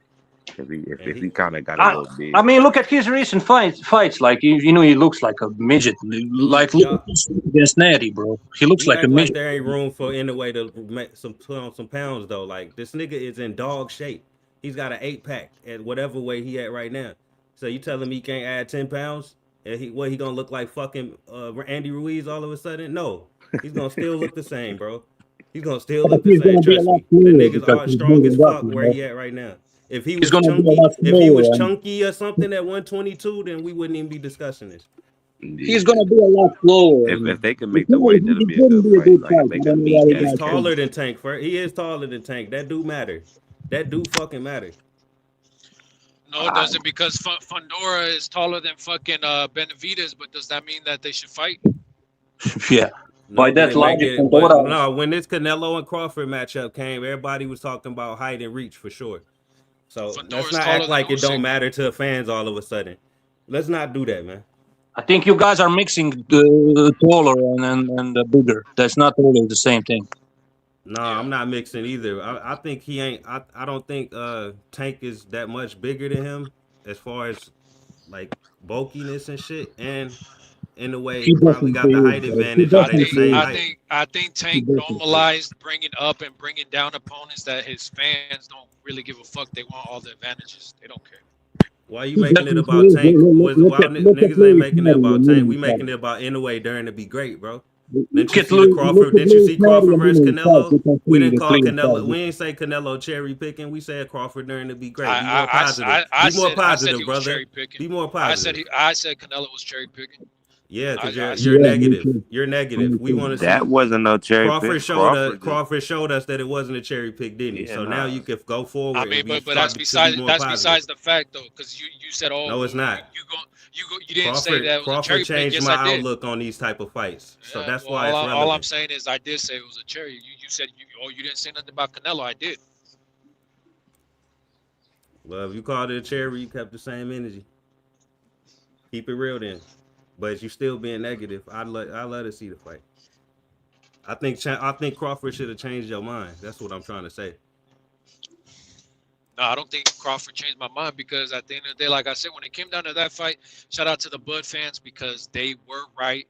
The bigged argument that I heard was that Bud is going to beat Canelo because Canelo's on a decline. Canelo's slow. Canelo's not who he used to be. Canelo hasn't got a knockout in years and all this shit. And the Bud fans were right. Like Canelo's on a decline. They do talk too much and fuck up their own celebration, fuck up their own win with their shit talk, right? I gotta agree with you on that. They make you not give him as much credit as he's supposed to get with all that stupid shit. Yeah, I mean, I think it's a big thing that you go up multiple weight classes and be an undisputed guy who was undefeated in that division. You get what I'm saying? Like Canelo already had 2 losses, but at 168 he was undefeated, reigning, defended his undisputed multiple times, right? Something Bud never did. So you went up and you beat that guy. So I still give you credit. But if you want me to say that you're the greatest of all time, I don't understand how when before the fight, all your fans were saying he's gonna beat him, not because of skills, not because of this, not because of that. It's because Canelo's on the decline. Canelo's just gonna. It was everything that was wrong with Canelo, and hey, it looked like it in the ring. So maybe they were right. Now, listen, I understand what you guys are saying, like, moving up and then fighting the best guys in the division. That's all cool and shit, but I want to challenge like another narrative. Like, let's say Monzon, they fought in middleweight division their entire career. So by the logic of some of these people, they ain't shit because they only fought in one weight division. Same thing with Carl Froch. He fought in super middleweight division his entire career. I don't believe that takes away anything from their legacy. So what I'm trying to say is why do some fighters need to constantly move up to prove themselves, and then some other fighters don't need to do that shit? Well, why the double standards? The fighters that's moving around divisions are usually the cherry pickers. Not every time, but it's easier to choose easy fights with a bigger crop of fighters. Now, if you picking from only one division your whole career, you only got 1,000 or so fighters to pick out of, and that's being nice because nobody's letting you fight a bottom Shout out. 1,100 fighter. You got to fight in the top 100 at least. So you even smaller crop of fighters. Does that make Monzon and Hagler less great then? No, it don't. Or Carl No, it Froch? don't. No, it don't. Bro. Okay, that's what I'm saying, bro. That's Fuck what them I'm trying paper to say. accomplishments. That's these new fans counting divisions and shit. Oh, he a 50 division champ. Nigga, fuck all of that, bro. Nigga go in there and fight one person in I the like. division. I like the fact that you said that it's more of a cherry of you going up and down through divisions, because the thing is, Tank never fought all the guys in his division. He's bringing guys up and down. So I guess you're admitting that, like I said, he's cherry picking. You keep going back to Tank. Nobody's saying. I just gotta keep cooking. I just gotta nobody's keep cooking. saying Tank. You know nobody ever said Tank wasn't a cherry picker. You're cooking yourself. That's all I'm saying. No, I'm not, because Tank was cherry picking in 2018. Y'all niggas just stuck in 2018. That's what I'm telling you. It's not fucking 2018 no more. He's not cherry picking no more. That's what y'all don't get. You stuck pre-COVID. Someone said, "What about Devin and AJ?" Yeah, let's see that shit. Haney versus Anthony Joshua. Yeah, that's a stupid fight. Somebody in the chat was saying that shit. He got skills. He can beat Joshua. What the fuck? Hey, I don't know if this dude is serious or not, but he's a Bud fan for sure, though. No, Nah, I think he's trolling. That guy's trolling. I don't know, man. Oh, Earlier he was mad, saying that why don't we talk about Bud more? Why isn't he more of a name? I think he trolling us, talking about in the way fighting Tank. He said he ain't fucking with that. He said that's like Haney fighting AJ. Oh, okay.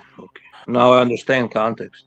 Yeah, you see what I'm saying? He teasing us back with our fucking bad matchups. That's what he's trying to say. Nguyen Tyson Fury is a good fight. Good one, buddy. That was a good one, buddy. All right, you got us. Hey,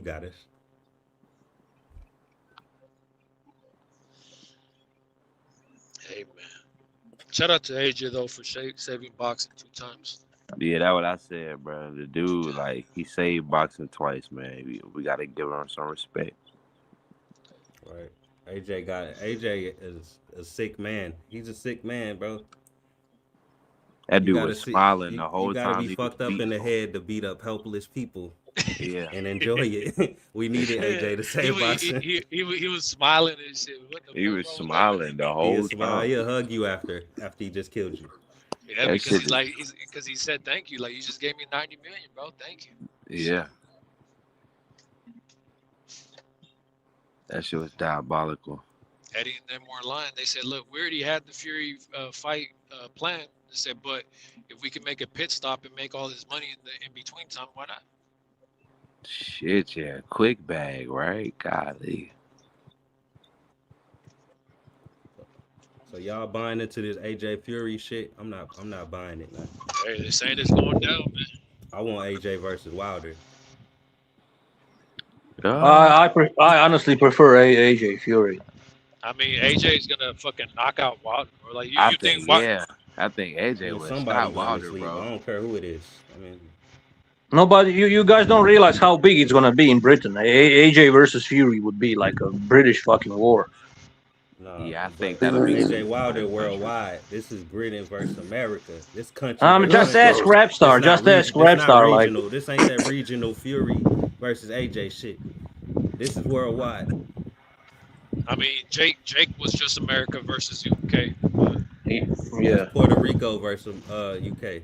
No, I hear you because he does say he's from Puerto Rico, but he was repping the fuck out of America. American flags everywhere. He kept talking about this is the American way, yada yada. Like, I mean, Don't listen, bro. I'm just talking shit, bro. Nigga ain't from Puerto Rico. That nigga from Ohio.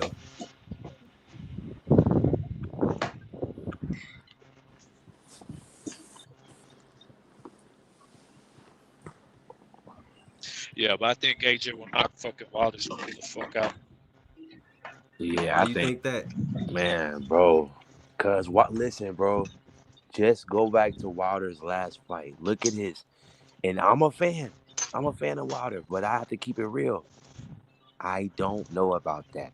Now, I think that fight is like 7 years too late, man. Yeah, that's the thing. Look, Before I would when have I gave seen Jake Wilder a land shot. that right hand, it gave Wilder. I seen Wilder.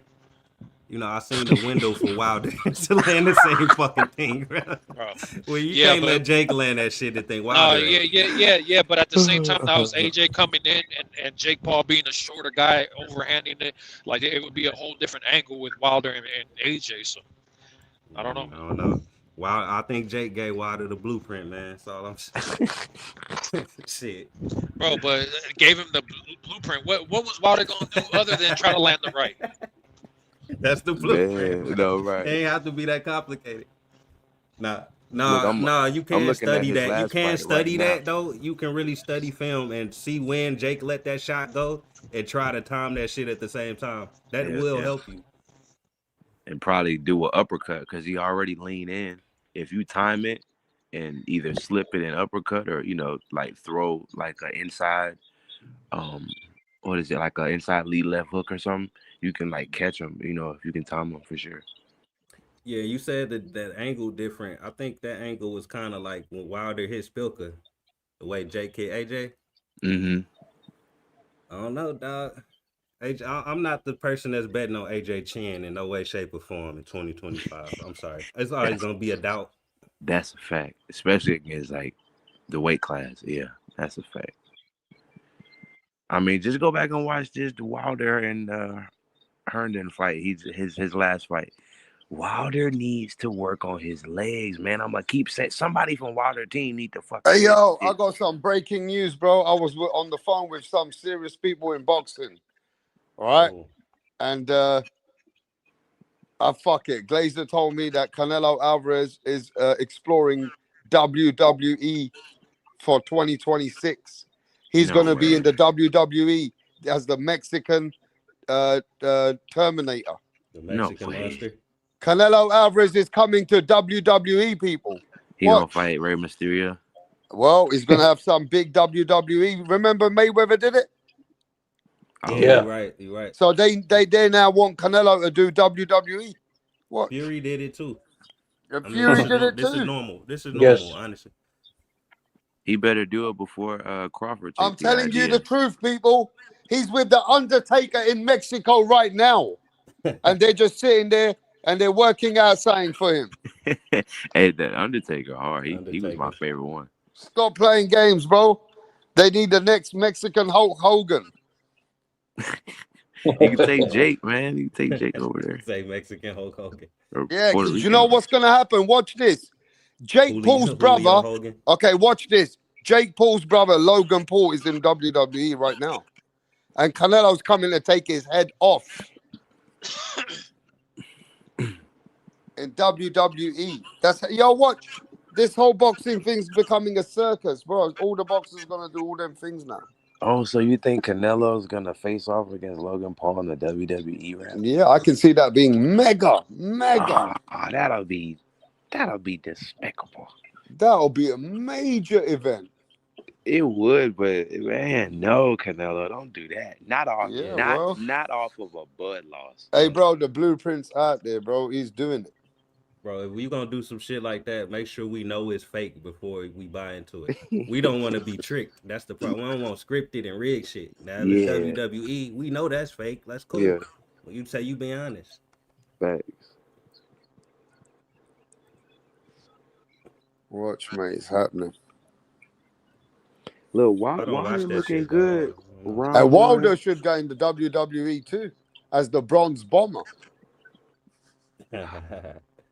You know what? As funny as that is, rap, that shit sounds a little bit more believable than Canelo. But I don't know. I feel like Wilder got too much of a warrior spirit. I don't think he'll do that. I think he'll just retire. They always said Wilder kind of looked like Booker T.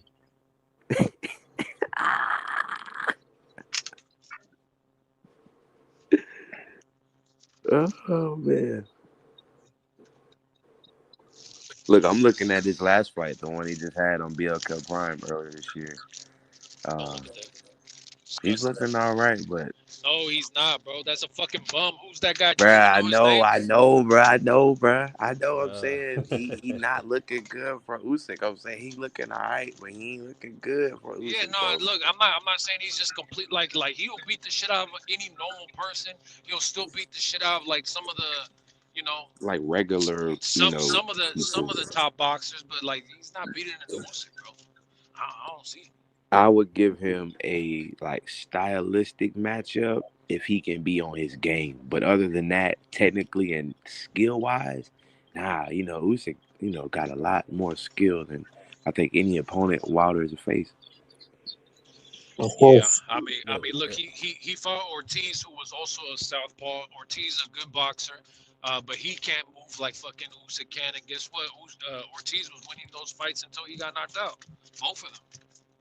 Like, can y'all answer this question for me? Is Usyk the lightest man that Wilder would have ever punched at in the ring in his career? I don't think so. I think he is, bro. How much He's the lightest man he would ever have been in the ring with, and that's for fucking death. That might be a death wish for Usyk, bro. I have to if he connect on that nigga chin, bro, I don't think he waking up, bro. I don't think that's true. Some of those journeymen were lighter than Usyk. But I don't think Wilder punching. Spilka was a small. Spilka was a tiny guy too. Pretty small. Yeah, tiny guy. But he fucking fought. That's my point, though. He fucking damn near killed that nigga. He broke his neck. Yeah, but Usyk has better chin than Spilka. Come on.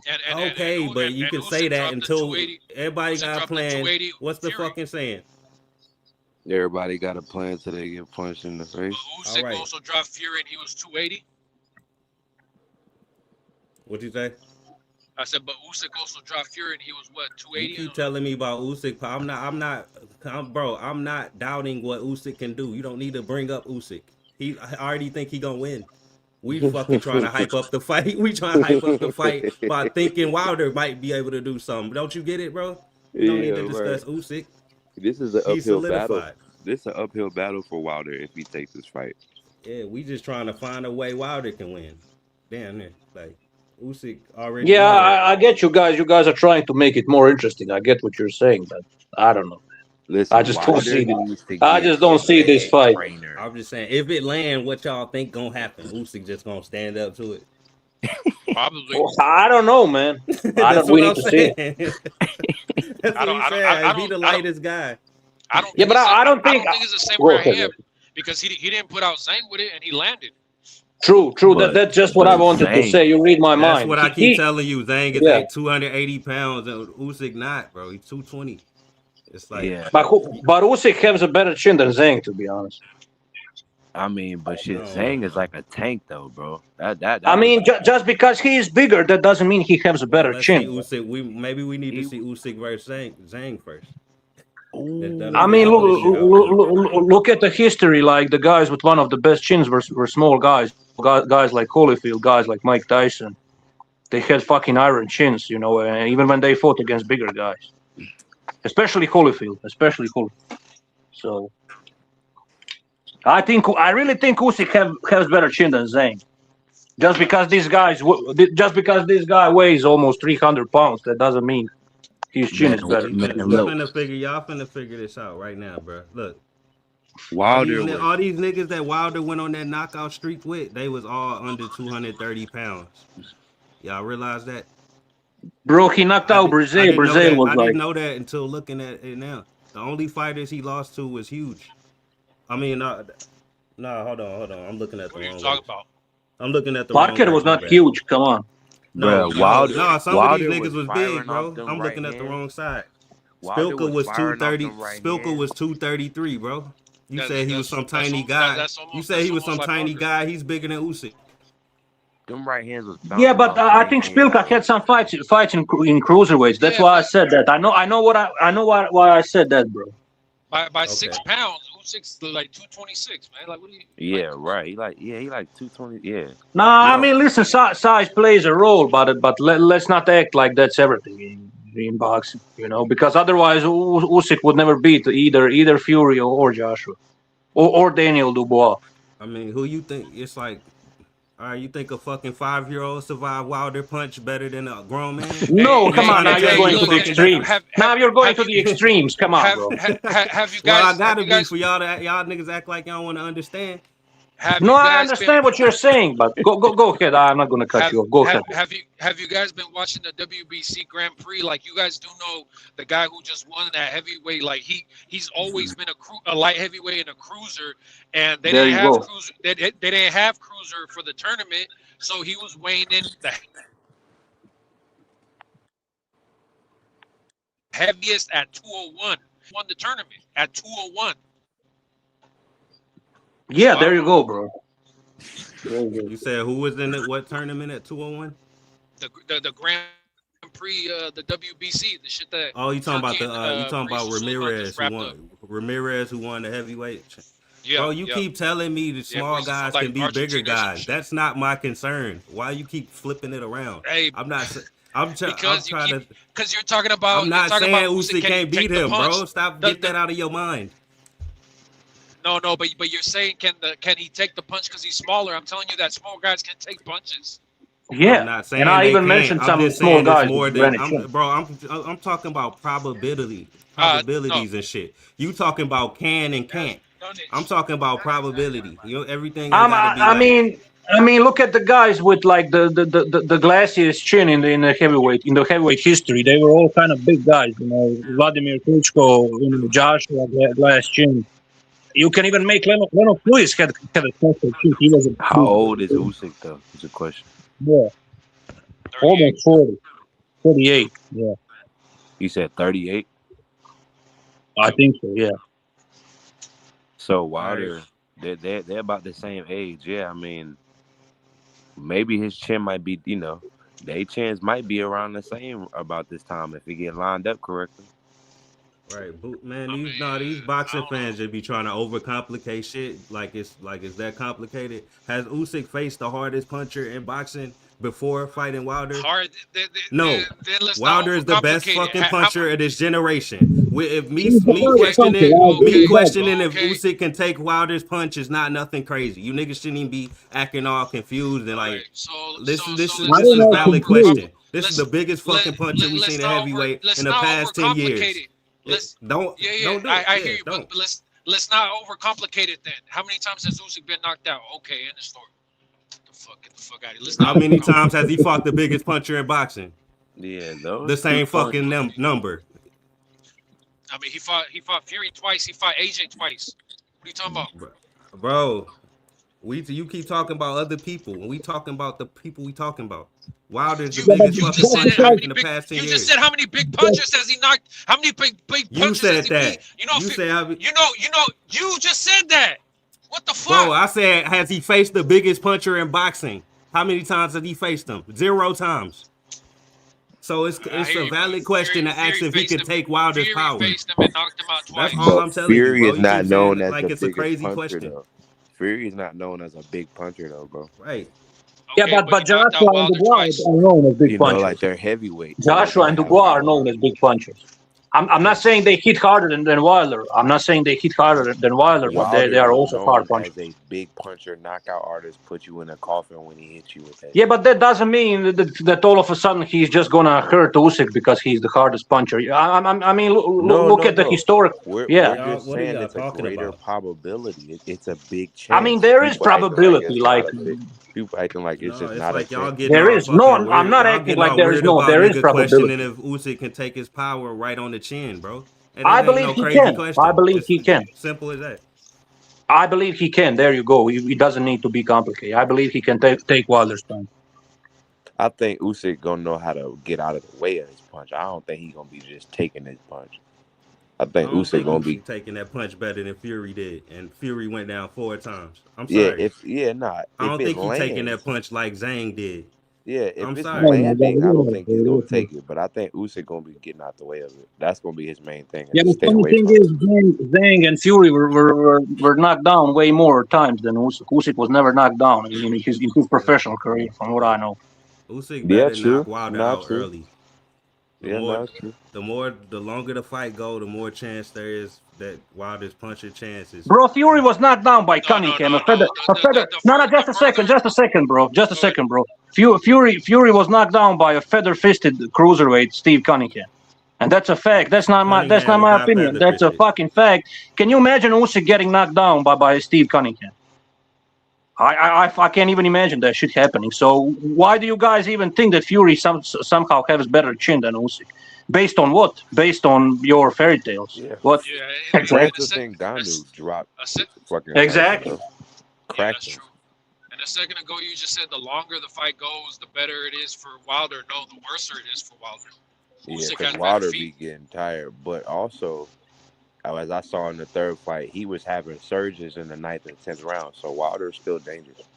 That's what I'm trying to tell you. He's just is also equally able to get knocked out, though. It's like he equally dangerous, but he at the same time, he can get knocked out at the same time. So it's like, because he was tired. He was tired in the 9th, 10th round.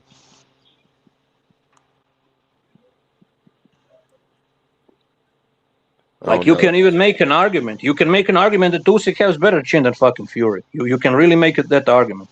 Wilder got to work on his stamina and his legs, bro. If he work on his leg game, balance, and stamina, he'll have a great chance. And just be his old self, he'll have a great chance. It'll be a great fight.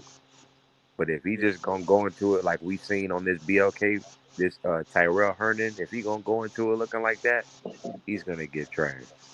And I'm a fan. I'm just saying it ain't gonna look good. He gonna get bodied. That's what I said, bro. It's a high possibility that this fight end up looking like Loma versus Nakatani. I said that as well, but that went through one ear and out the other, apparently. Yeah, no, I remember you saying that. This could look like one of the worst ass whoopings of the generation as well. So fuck the right. Hey man, listen, bro. Like, heavyweight division, all it takes is one punch. So, yeah. And that's what we saying. You know what I'm saying? If Wilder can just tighten up on some shit, it just take one punch, line that shit up. But listen, he's gonna land that shit unless the fight end early. That's why I keep saying Usyk gotta knock him out. Because if the shit go 12 rounds, you can guarantee that Wilder would have landed a right hand by the 12th round for sure. Yeah.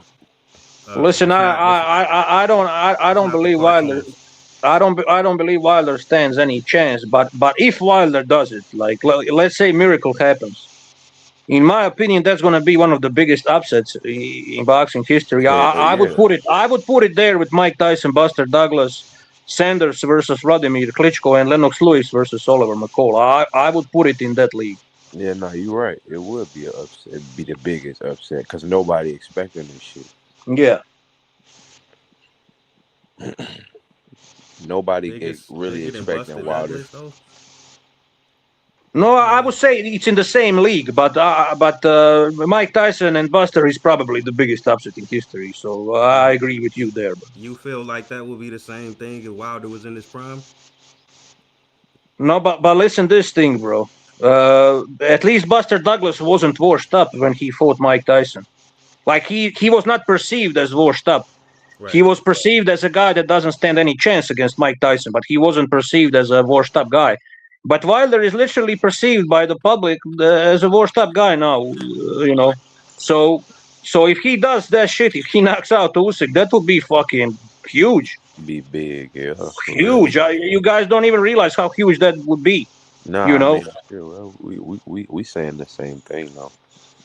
Okay then. Win. Okay. It's I gotta say it's the biggest win in boxing I've seen in the past 20 years because Usyk my number one pound for pound. How can I say anything else? Would you say it's a bigger? Usyk Would you say beat so many of the top guys? You would have like to give Wilder credit for that win.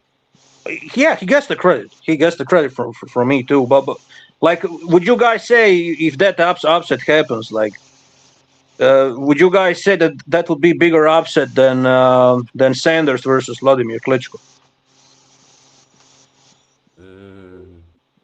I think so because Usyk is considered like the best heavyweight in the world. But Vladimir was also considered. Corey Sanders was nobody to me compared to Wilder. Corey Sanders was like a South African golfer. Some people were making fun. Although I think he's a good fighter, I actually think Corey Sanders is underrated. But he was perceived by a boxing public as a South African golfer. They were making fun of him. I don't know if you guys remember the context. Was Klitschko like thrown in the mix with Ali? Because people are talking about Usyk's up there with Ali and just the greatest of all time, not just this generation. I don't think Usyk. I think Usyk he's top 10, but I don't think Usyk is better than Ali. Come on, Ali is like greatest heavyweight ever. He's saying how was Vlad perceived compared to how Usyk perceived. Oh, yeah, I don't know. Listen, bro, I remember that shit. Like Vladimir was a huge favorite. Like that was fucking crazy upset.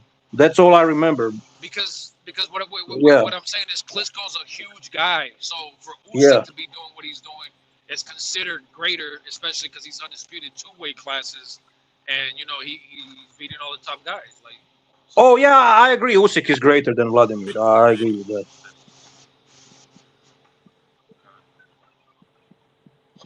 I agree. Usyk is greater. What he does in boxing is greater than anything Vladimir did. Yeah. His boring jab and grab style. Although Vladimir had some good wins, I don't even like Vladimir Klitschko. He's one of the most boring boxers I ever saw in my entire life. But he actually had some good wins. Like David Hay, Povetkin were good wins. I would say Rahman was a good win. Bagimov was a good win. So. Overall, it was weak. I agree that overall it was boring. So why they admit the boxing be boring when it's a white man being boring, but when it's a black guy they try to push it off as the sweet science? Do you think Floyd Mayweather has gotten into people's heads, the black African community heads? But I'm a white man, bro. I'm a white man, bro. Might have a point. I'm a white man, bro, and I still think Vladimir was boring as fuck. But actually, Vladimir was a great boxer. No, listen, Vladimir was a great boxer, bro. Like if you look at the stats, his defense was very good. He didn't get hit very often. I would say Vladimir was a sweet scientist, actually. He was a sweet scientist. So what's the problem? Why can't black boxing fans see Shakur Stevenson and realize this motherfucker is boring, just like Klitschko? That's a good point. That's a good point. Like, why do they not like Vladimir? I'm saying when I say this to black boxing fans, when I say a fight is boring, they say you don't know shit about boxing. It's the sweet science. It's the sweet science. Moving around isn't running. No, that's a good point. Like, why do they? That's a good point. The white man is being honest. I think I make a good point. No, that's a good point. Listen, bro. Why do they like? They should like Vladimir then. If they like Shakur, they should like Vladimir. That's my. All right. Now we get. I fucking did it, bro. Finally. Yeah, like. But they hate Vladimir with passion. I mean, we all know the reason. Let's be honest. Come on. Oh, so I see what's up now, bro. If you black, you can't be boring. I knew that's what it was. This whole fucking we know the time. reason. They try to act. They trying to like. This is some bias ass shit. I can't get down with that. Boring is boring. I don't give a fuck what color you are. I agree, bro. But I can speak only for myself. I can't speak for other people. Boring is fucking boring. I don't really give a shit if he's white, black, or Yeah. fucking yellow or green. If he's Yeah. boring, he's a boring motherfucker. It is what it is. Yeah. Who I gives a just fuck had to about his ask from race? the white Yeah. perspective. When you brought up Klitschko, I brought up like, damn, don't everybody say Klitschko was boring and nobody have a problem with it? Nobody kicking all this sweet science shit at the people that Right. say he boring. Right. But when you Right. say the same thing about Shakur Haney after a bad performance, you don't know shit about boxing. You just start watching boxing yesterday. All of this stupid shit.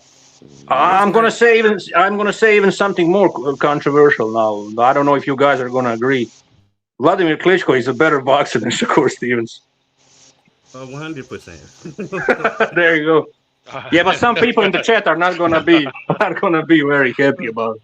Yeah, I think I Rigo. wouldn't It's niggas disagree like with them that. Cubans. The Cubans kind of fuck shit up too, cause like niggas like Rigo was a one-handed fighter with good footwork, bro. But they swear up and down this nigga was just doing the Matrix in the fucking ring. Like fuck no, he wasn't. He was throwing a basic 1-2, and that motherfucker just happened to be accurate. That nigga was more like a polished Wilder at a smaller weight than fucking anything, bro. Like, stop it, bro. We gotta stop giving these niggas that do basic shit in No, the that's a ring all good night point, all bro. this fucking credit, bro. Rigo didn't That's a do good nothing in point. the ring but move around a bunch and throw a 1-2. Stop it, bro. That's not fucking a complete fighter. It may be effective, but it's only effective because they gotta cut their punch output. They gotta cut their punch output so damn low to be effective. But brotherhood, listen, bro. As much as I dislike Vladimir, but he had actually a very underrated jab. His timing was actually top notch when you watch his He had fight. a good jab. And listen, his left hook. Listen, his left hook is underrated too. He didn't throw that left hook very often, but when he did, you can see it in a couple of fights. You know, his opponents were shaking on the floor like paralyzed. So I see why you telling me this, bro. Don't get me wrong. Just because I think both Klitschko and Shakur are both boring, don't mean I can't see that Klitschko is 10 times fucking better than Shakur at like everything. Yeah, I agree. He got a better jab. He got a better left hook. His punch selection better. He got a deeper bag. He fought better. Like everything better. But I rate Vitaly higher. I think Stronger, Vitaly he is got even better. power. I think Vitaly is better than Vladimir. Not better resume, but head to head, I think Vitaly would beat the shit out. I'm saying what Vlad did versus fucking Yeah, AJ, a lot of people that kinda shows me more agree than with that. anything Shakur ever Vitaly done in is the a ring. better one. Yeah, Vitaly was very awkward with his movements, but that worked for him. That awkwardness, worked for him. Yeah. Who you think would have won, the Vlad or the big bro? Vitaly, bro. I think Vitaly would TKO him like in 7-8 rounds. Honestly, Okay, like he used to back at home. I think Vitaly. Vitaly, yeah. I'm glad we solved this boring fighter issue, bro. It's clear bias. I feel a relief off my back. Hey, nah, big facts though, because there's people be hypocrites about that. Now let's figure out where Bud's address is.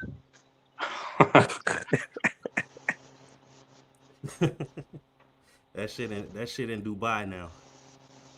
Good luck. Yeah, bro. Yeah, you got to go to He's Turkey doing spot. tax evasion. He went to Dubai. There's no taxes over there. Shit. He out there living with Turkey. Turkey got him put up somewhere. Hey, you know how you fucking run from the law and go to Mexico when you from the U.S.? You can't do that shit. Mauricio on that ass. Can't do that shit. Hell no.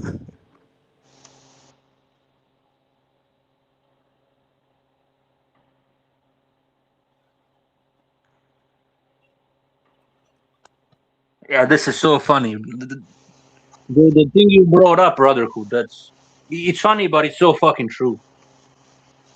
About the Vladimir, that what you just said. Yeah, Vladimir was a sweet scientist then too. Yeah, the boxing public had no problem dubbing Vladimir a boring fighter in front of the public. Nobody argued about it. Nobody got called dumb or not knowing boxing. because they said it right. So I just want to identify all of this shit that all of these reactions that Shakur fans are coming up with to say you don't know boxing shit. This is new. They're coping with the fact that they know their favorite fighter is boring. Yeah. And I think they know he boring. The only reason they even watch him is because they be like Tank haters and shit. You know what I'm saying? They don't Yeah. And actually watch it. I don't think they actually enjoy his fight like they be pretending to. Vladimir is actually less boring because he was usually knocking his opponents out. Exactly. At least if you're gonna throw 2 punches around, at least sit on both of them. Exactly. like goddamn. Yeah, bro. That's a fact. But Vladimir knew how to sit on those punches, though. That's for sure.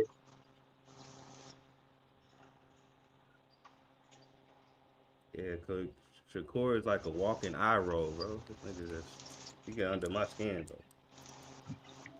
Bro, there are some people comparing Shakur to fucking Mayweather, Pernell Whitaker. Like, these people are delusional, bro.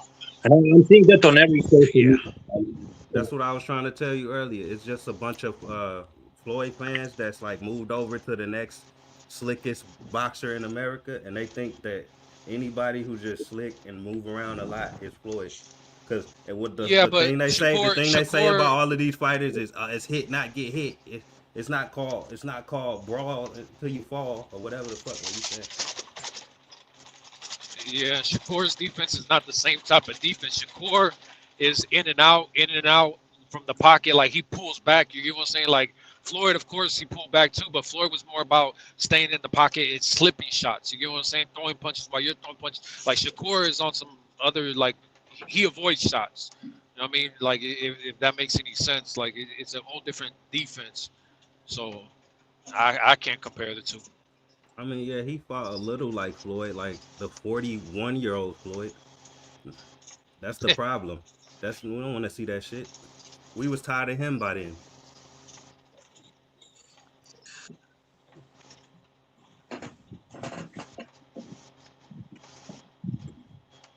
Yeah, why do you go fake Floyds nowadays? Why they don't never have the pretty boy era in their career? Niggas just skip straight to the 40-year-old Floyd and think they just cooking. Yeah, that's usually his haters that only watch the newer fights. Yeah, that's true. And I'm not his biggest fan either, but at least I saw a couple of those fights he had when he was like a pretty boy Mayweather, as you said, and he was knocking people out at that time. So Shakur never did that. Shakur never did what Floyd did in his early career. Yeah, it's little things in the ring he never done. I'm like, y'all giving him way too much credit as an elite fighter. Like, remember Floyd fucking walked Zab Judah down, bro? That shit was funny as fuck. Yeah. I be watching that fight back all the time. He had Zab looking scared as fuck late in that fight. It's like, why this nigga keep walking forward, bro? He didn't know what to do. First Floyd was boxing him. So that's, you know, he could change his style in mid-fight because he showed it all in one fight. These dudes fight the same way every fight, man, and then try to act like they're on the same level. Floyd was boxing him. That shit wasn't working. Zab was catching him. He was beating him. Floyd said, fuck this, and just start walking his ass down, pushing him back. Floyd was a king of adjustments. I never saw that from Shakur. Shakur usually sticks to one game plan, and that's it. Yeah, one game plan. Because he ain't got no bag. His bag is big as a fucking little girl's purse. And then when he lose, he ain't got no heart. You saw when he lost, nigga cried. Yeah, I remember that.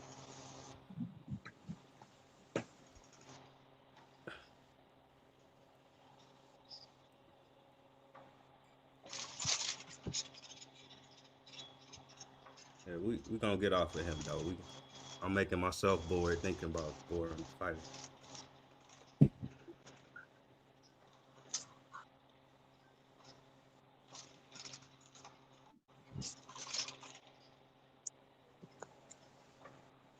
So, what did you guys think about Opetaya's performance? Like, you know, I wasn't really that impressed, to be honest. He got hit against that Tsinkara. Whatever. How do you even pronounce his name? Tsinkara guy. Some Turkish guy. I don't know.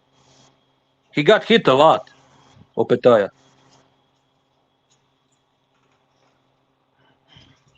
You guys watched that fight?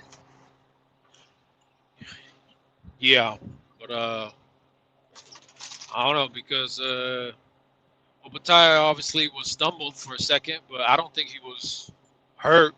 But I guess he was getting hit a lot. Because people make a big deal about him getting stumbled, but I seen that. What was it, like 3 seconds later, maybe? Opetaya actually was the one pushing forward. He wasn't running, he wasn't grabbing, he wasn't whatever. So, but he did get hit a lot in the process, and Opetaya, they asked him about it, and he said, "Hey, I don't think it was the best performance. He said, I think I could have done better." Yeah, I'm not saying it's terrible, but he took some unnecessary punches. Yeah, he did take unnecessary punches, but I like the performance. I ain't take credit away from him getting hit and hurt and stuff because I know what he was doing that whole fight. That dude was looking for the knockout from the first second of the fucking fight, bro, until the last. So you gonna get hit when you gonna fight like that, but I like when niggas fight like that, so I'm not taking no credit away from it. I like to see that shit.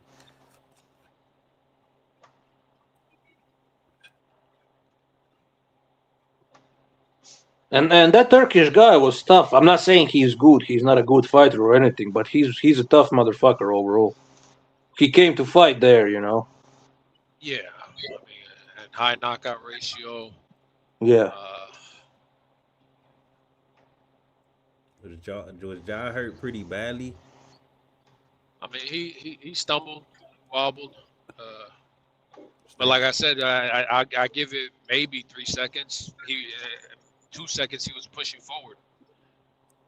Okay, that's what I thought I remember. I saw the fight when it was on, but I just can't remember exactly how he got hurt. I know it was like a left hook or something.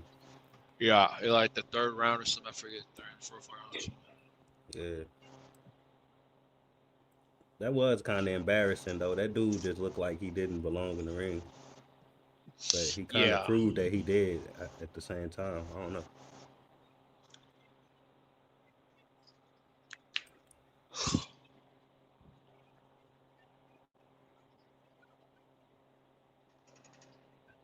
You guys think Benavidez is going to win against Zurdo, or what's your guys' prediction? I got Benavidez winning against Zurdo. What's your guys' prediction? I'm picking the Mexican. They're both Mexican. I don't know. The first thought is to say Benavidez because he's quicker. I think he has a better gas tank, but at the same time, I don't know. Zurdo punches hard. He's improved a lot with Malik Scott. I was talking shit earlier about how shit went south when he got with Wilder, but like it's not the same with every fighter. I think Ramirez has improved with him, and I don't know. Maybe he uses his feet more and lands a big shot. He is a southpaw. Maybe Benavidez has a little trouble with it. Is Zurdo seriously with Malik Scott? Yeah. Well, damn, good for Malik Scott, man. He got a champion. That's crazy.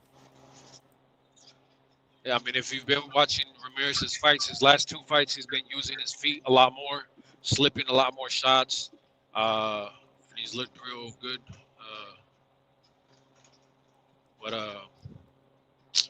So yeah, I don't know, because Benavidez is a big dude himself too, but out of camp he gets up to like 220, 230 probably, but it's like a fat 220, 230. Like I think Zurdo he's just naturally a bigger guy. So I don't know. I think he has more power than Benavidez. Benavidez has shown he's a volume puncher over. Like I do think he has good power, but he's a volume puncher, So has Benavidez ever faced the Mexican style before this fight? Yeah, when he got put down.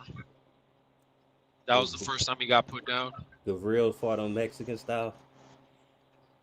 Yeah, and also there's some other guy too, but that guy Benavidez, he was using no defense at all. So Benavidez just let I off know all you kinds of talking about. accomplishments. I already know you talking about fucking Angulo, right? Yeah, I think that's what Romer Angulo. Yeah. Yeah. He had his Yeah. head down, getting his ass whooped. Yeah, Al Cuerpo is backstage. So Rapstar, if you are listening, you can let the man know. He wants to talk about cruiserweights. So yeah, there you go. Hey, Jake Paul's gonna beat Ramirez and Benavidez. How about that? Oh shit. I don't know, man. To me, Zurdo is too stationary, bro. Zurdo is too stationary, bro. Like, I don't see him. Like, he's gonna land on Benavidez, obviously. It's not like Benavidez is a defensive master, but I just think Benavidez is gonna overwhelm him. This guy's too stationary, and his head movement is trash, to be honest. I mean, he knows how to move his head, in a position for his opponent's punches. That's what he knows how to do. But other than that, he doesn't know how to actually avoid those punches. All right, but if I told you a light just feel like heavyweight he's been coming up to improving fight with Malik. Opetaye, what would you say? What did you say? Sorry, can you repeat? I said, my bad. If a light heavyweight, if I told you a light heavyweight was coming up to fight Ja Opetaye, what would you be thinking? Like, what would your first thought be? What would my first thought be? I mean, depending on the level of that light I'm heavyweight. saying with no information, just I said that sentence. I don't have issues with people fighting smaller guys. Depends who that smaller guy is. I'm saying you wouldn't think like, damn, somebody about to get knocked out then. Like I already answered to you, depends who that light heavyweight is. If it's Bivol, I have no issues.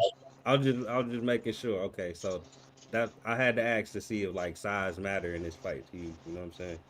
No, size matters, but I still believe that Benavidez is he's just better overall. I see what you guys are saying. Zurdo is naturally bigger, all that, but I don't think he possesses skills to upset Benavidez. To be like I said, he is great at positioning his head for his opponent's punches. He's amazing at that, but when he actually needs to move his head to avoid punches, then he has big issues. But that's just my opinion. Well, I was saying that to say I think it's a difference between somebody moving up to fight Ja Opetaye and then moving up to fight Zurdo, because Zurdo came from 168 himself. So this kind of like a cherry pick in a way. Sorry, can you repeat again?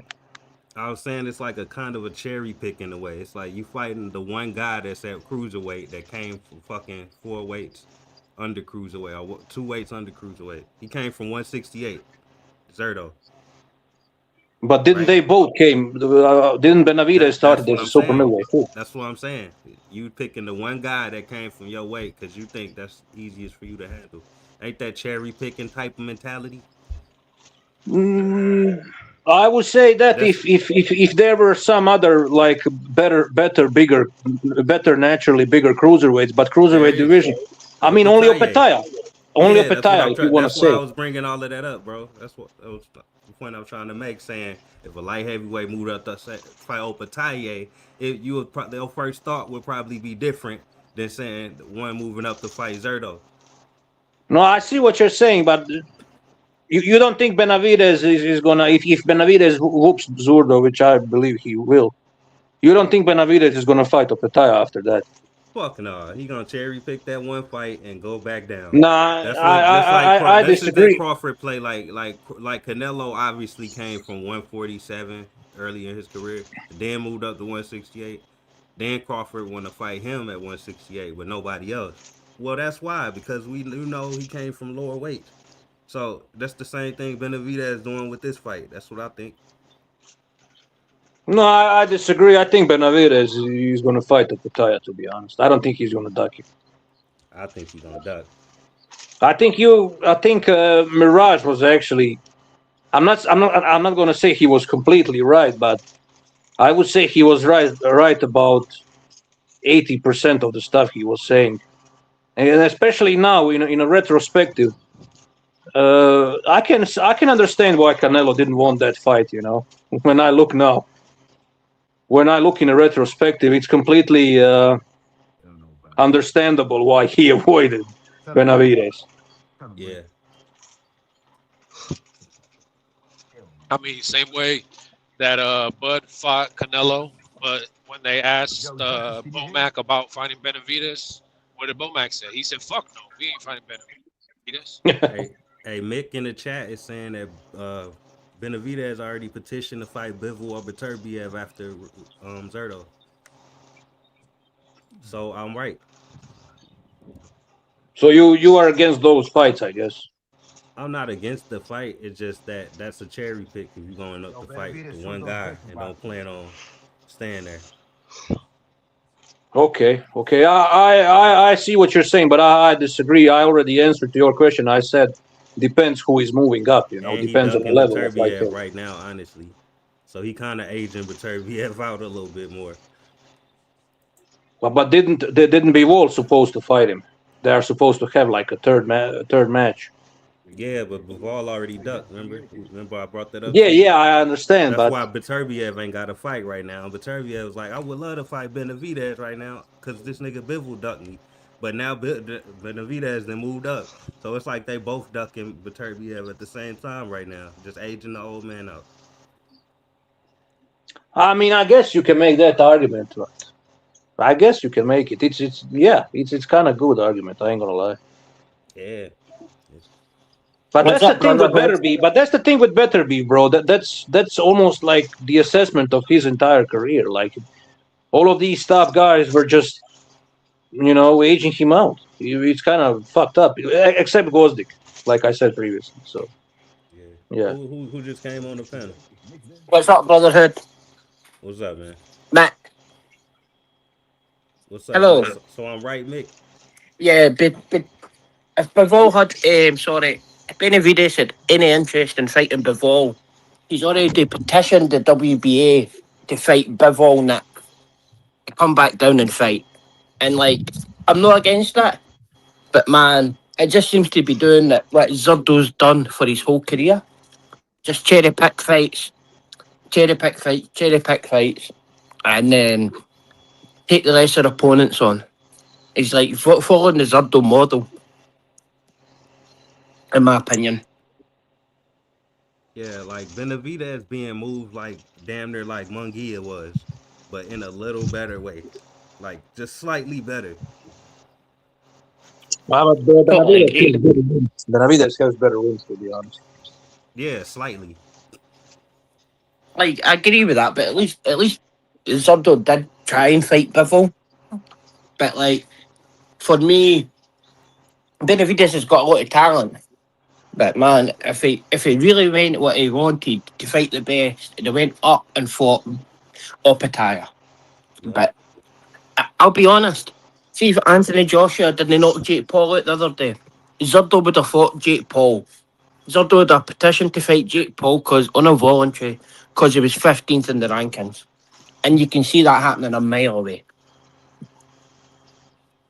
It's cherry pick galore. They're no real Mexicans.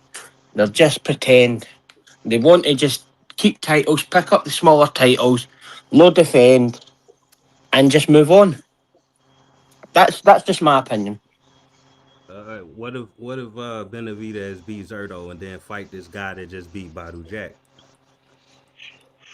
Oh, you can see that happening as well. Would y'all accept that? No, really, no. Fuck no! Like I said, I wanna. He needs to fight Opeta after he beats up Zurdo, bro. If he fights that weak guy you mentioned, he deserves to get criticized immediately. Okay. Yeah.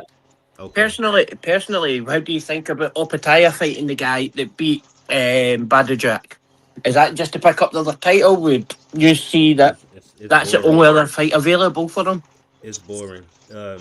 Opataya at the point in his career where he need to jump up and wait and do something like weird. Cause just like every other fighter been doing, when they career gets stagnant, you gotta take a risk in some way, shape, or form, right? It's that he at that point. So if he don't start taking some risks, I'm gonna just think he okay with his career being the way it is. See, I think Noel McAlaren could easily be picked off by Opataya, and then does that then bring in the undisputed shot where Zurdo or Benavides they must fight him? Do you know what I mean? The public pressure would be enough. You know, I wouldn't be mad if it happened like that. If like the winner of Zerto and Benavidez fought the winner of that guy who beat Jack and Opatai. If it happened like that, it better happen fast though. Real fast. Better happen like late next year. Oh, I totally agree.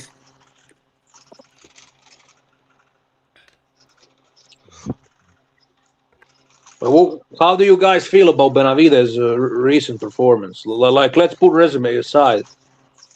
Did you like his performance against Yard? Because I was kind of impressed because I mean I knew he's gonna beat Yard, but I didn't thought it's gonna be that easy. He won every single round. Like he played with fucking Yard. He was ragdolling him, throwing him around the ring, beating the shit out of him. I agree, but see, like Anthony Yards had the most cherry-picked career of his life. Like, see if you actually go and look who he's fought, all he does, him and Tunde do, is pick out. They look at the box right, page 3 kind of thing, and they see all the undefeated fighters, like cab drivers for Croatia and like countries like that, Czech Republic, Hungary, Poland, like guys that are beating guys with records that are like 1-30. And then that's what Anthony Yard's done. Anthony Yard's had six live fights in his whole life. But don't tell me Anthony Yard is trash because he gave very tough fights to Kovalev and Betterby. I'm not saying Yard is elite, but he's not trash. No. He's not even the best. He's not in the top 5 light heavyweights in the UK at the moment. Not even close. Right? Anthony Yard's fought. He gave a good fight against Kovalev. He done well against Batabev, but ended up getting knocked out. He got knocked out by Benavides, and the only other live bodies that he's fought was Lyndon Arthur, and he's fought him 3 times and beat him twice. So he's never fought anybody else. If you go and look who he's ever fought, he has fought cans, cab drivers. Man, it's like the Deontay Wilder pickup game. Anthony Yard fought absolutely nobody. He's not fought Callum Smith. He never fought Joshua Buatsi. He's never fought Willie Hutchison. He's never fought Asia Taylor. He's never fought any of these guys. Yeah, he only fight the best, Nick. He only fight the best. Aye, more like the cats in the cage rather than the lions in the yard.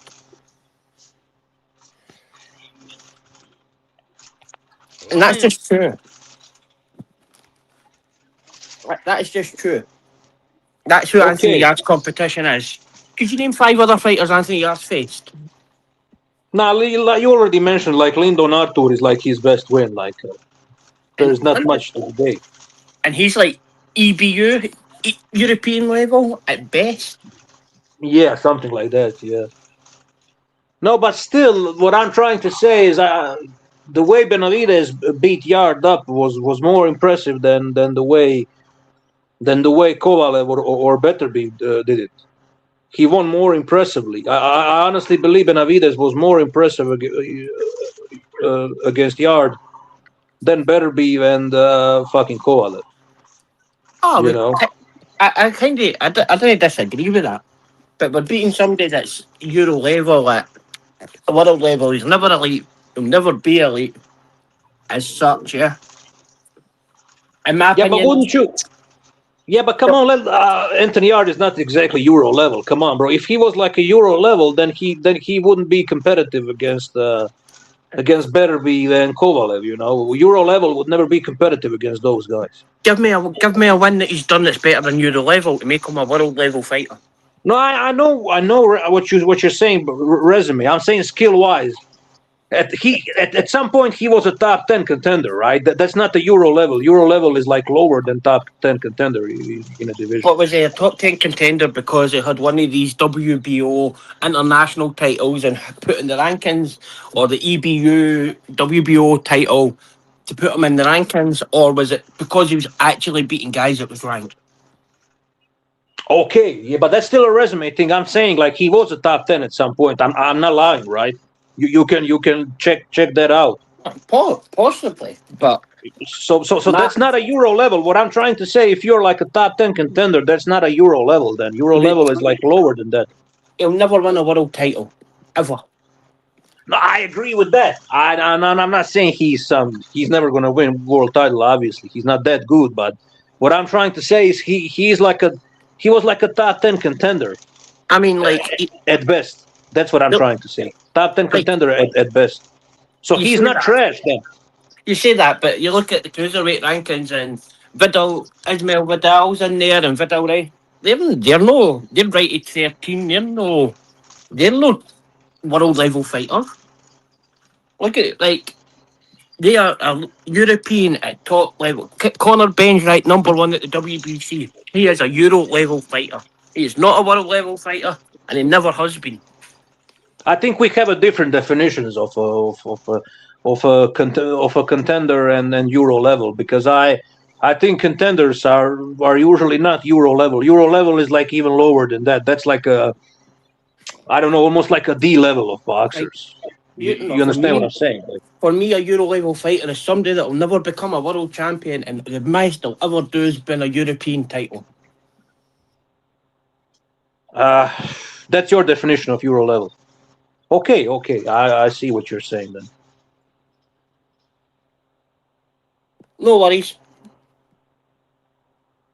Would you say that Derek Chisora is like a Euro level? I mean, because I think he's contender more than Euro level. Euro level is somebody like Robert Helenius and those guys. You know, like yeah. Man, Robert Helenius, but like Robert Helenius has probably fought better competition than Derek Chisora. But Derek Chisora has been about forever. Derek Chisora will never be a world champ. He got whitewashed by Vlad about 15 years ago. David Tay flattened him about 13 years ago. And without Tyson Fury giving him 2 or 3 fights as a cherry pick, we wouldn't really be talking about Derek Chisora, would we? He's not. No, the reason I mentioned Chisora is because the reason I mentioned Chisora is because I consider Chisora to be like a contender level, not a Euro level, like a contender level.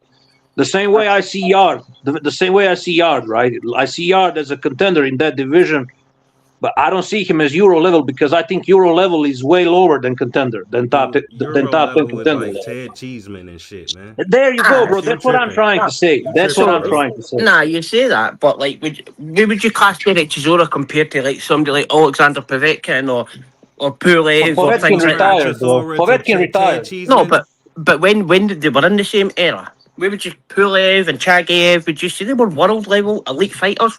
Chagayev was actually a champion at some point, bro. I remember Vladimir knocked him out. It was exactly. Yeah. So they're no. Pulev was a contender. Pulev is also not a Euro level. Pulev fought Vladimir, so he's contender. Absolutely agree, but they're miles above what Derek Chisora ever was. No, but Chisora fought for the title too. He lost against Vitaly. Remember that? One level under them. He's a that was like in 2010, though. But that wasn't like because it was a WBC #1 contender. That was a voluntary defense. As like you.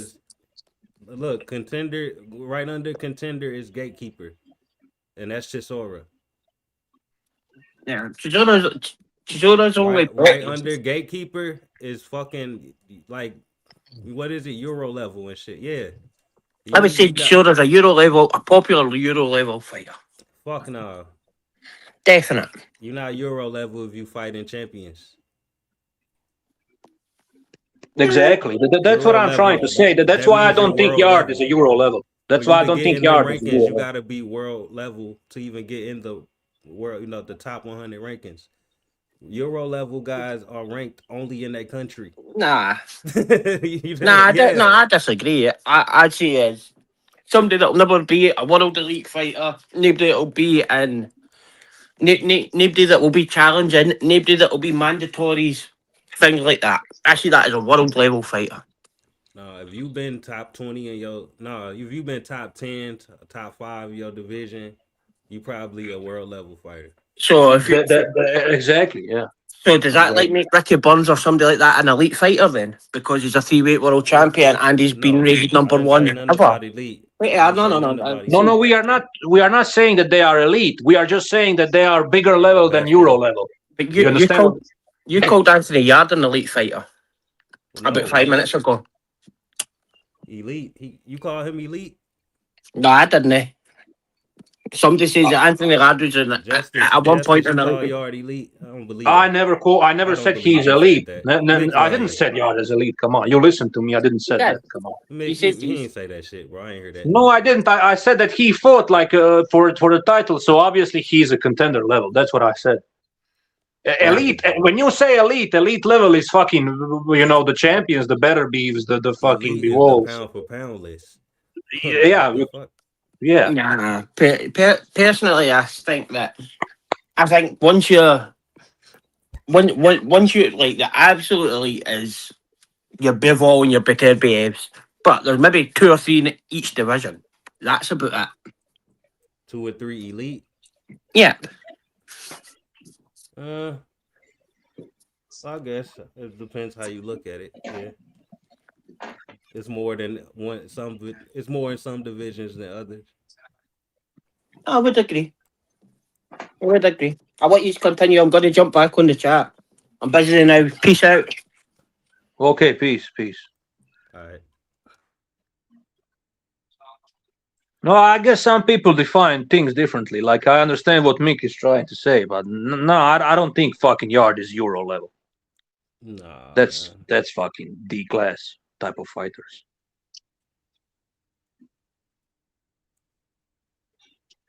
Ain't that? So, no, that's fucking. That's like a crazy ass statement. Euro level. Ain't that like the same as British level? No, that's not British. A little lower. I think Tony Yoka, like, that's Euro level. Maybe even worse. I don't know. Tony Yoka is maybe like a Euro level. You know who Tony Yoka is? The French hype job that lost. Yoka from the Olympics. The old Takam beat him up. Yep. That's crazy. You can even make argument Takam is Euro level, but come on, Anthony Yard. Nah, come on. He deserves a bit more respect than that. No, he had a better case saying that the fighters he fought was Euro level.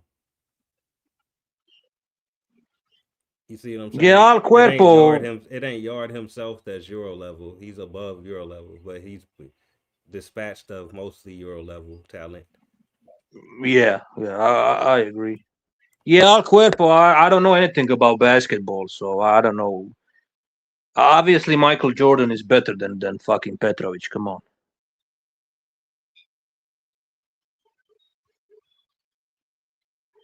Yeah, man, I'm gonna go. I'm gonna go away. Like, it was actually a good discussion, good debate this time. So yeah, see you guys. Peace.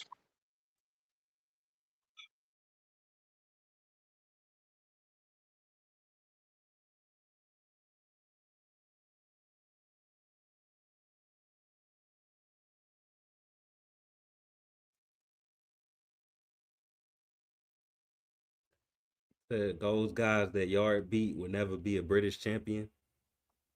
Didn't he beat Lyndon Arthur? Hold on, man. Wasn't Arthur British champion? You might have cooked yourself, Mick.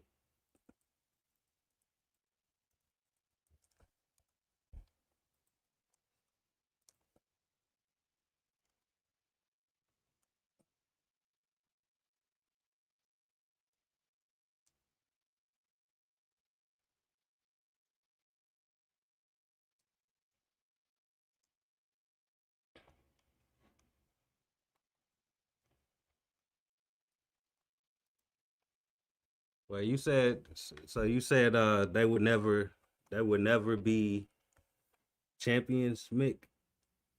Say never be British champion, but Lyndon Arthur was an IBO champion. I'm pretty sure IBO champion better than like British champion, right?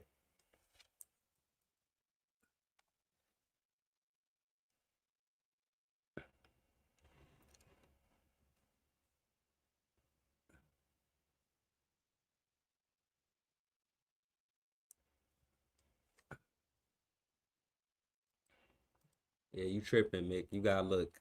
You gotta look back at his resume. Lyndon Arthur better than you think.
Y'all having a fucking race war in the chat, man. This shit is ridiculous.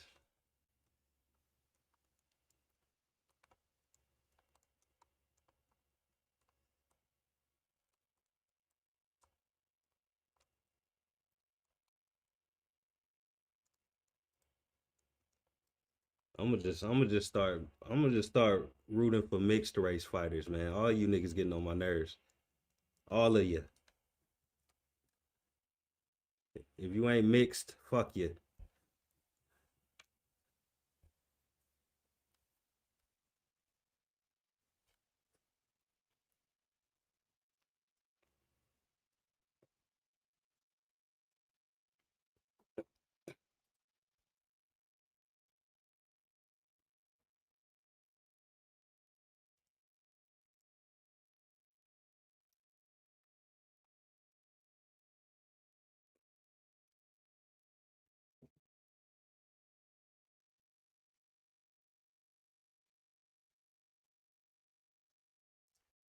Look, America got the best champs, bro. Why is America and Mexico going against each other when half of the Mexican champions are like Mexican American anyway? Niggas should just rep both. The blacks could rep for the Mexican boxers in America and vice versa.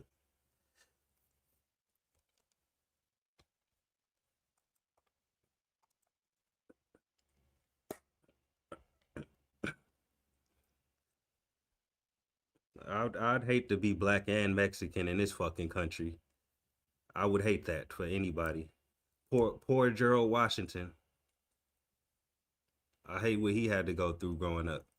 He's caught between both of you crazy motherfuckers.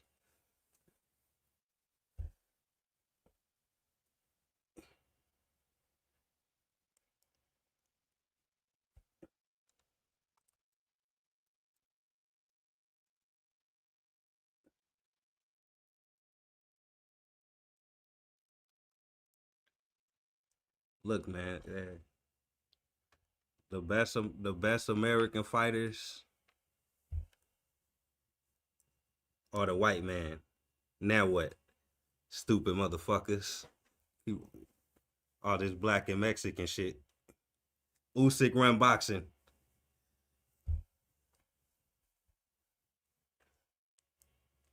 You see the goat on your screen. Is he black or Mexican? Shut up. Sick of you niggas.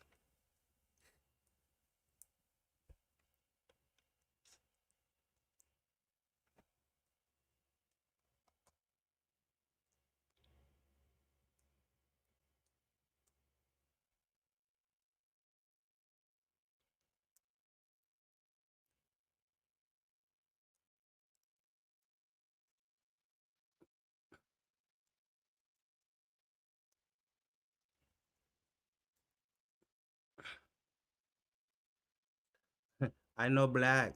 I know black. I Dominican.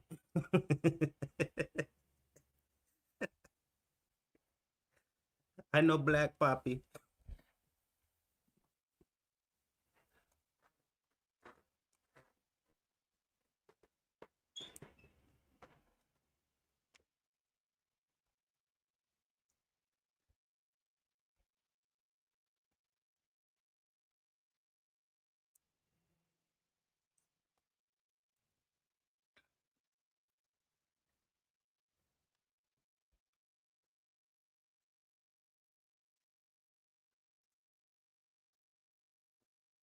Y'all niggas just don't go outside, bro. Ain't no way you ain't grow up with some Mexicans and shit and all these different races in school.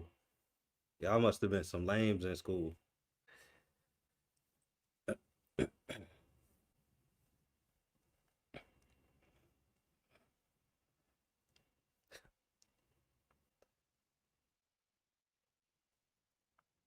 I went to school with Mexicans. I didn't even know they was fucking Mexican until I grew up. Because nobody even paying attention to race. I just realized, oh yeah, that motherfucker I went to middle school with, that last name was Hernandez, huh? Nobody paying attention to that shit.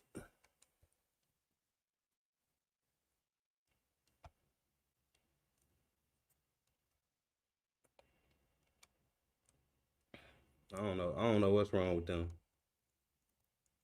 Gold hunter.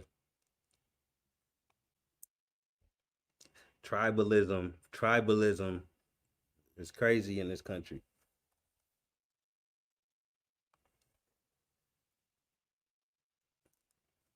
Everybody feel more powerful when they part of a group, so they all biased and all that weird shit.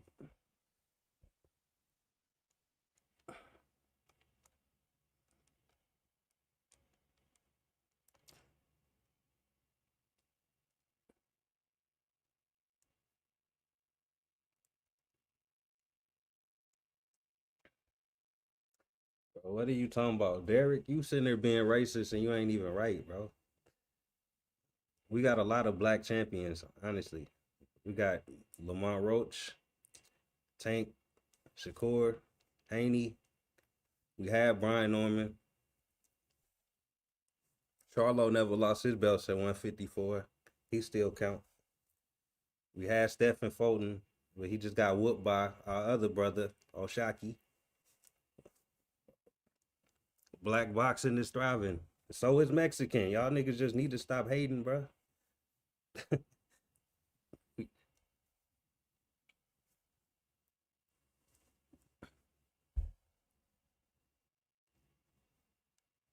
Everybody thriving, man. Anyway, thriving in Japan. Canelo and Crawford, black and Mexican, just made one of the biggest fights of the decade. Two black fighters made a big fight. Spence and Crawford. Ukrainian versus a fucking European fighter. Usyk and Fury was a huge fight. So was AJ. Beterbiev and Bivol is a huge fight, undisputed. What race are they? I don't even know.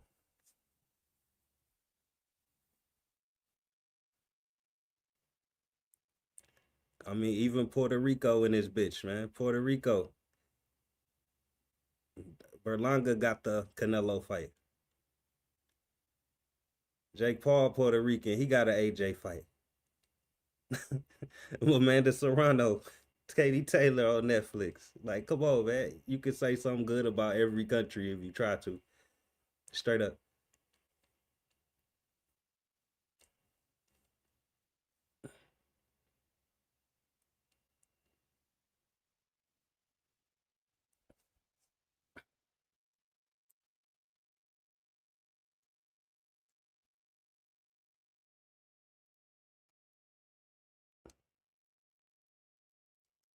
He say Canelo a white man. See?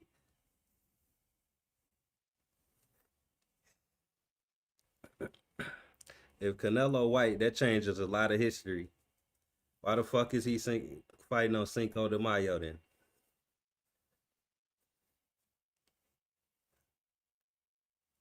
You say Canelo culturally appropriating?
You say Canelo is paler than me, but Mexicans can be white too.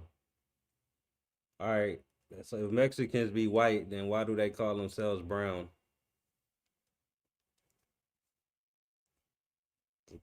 If Canelo called himself brown, should he be disowned?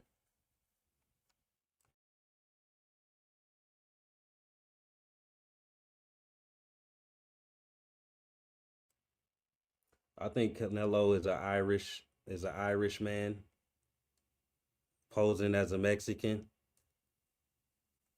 I don't know what type of ties the Ireland government has with the Mexican government, but I don't know if maybe his mom's slept with the mailman and he was Irish, but something ain't fucking right. No Mexican looks like that. Let's be honest.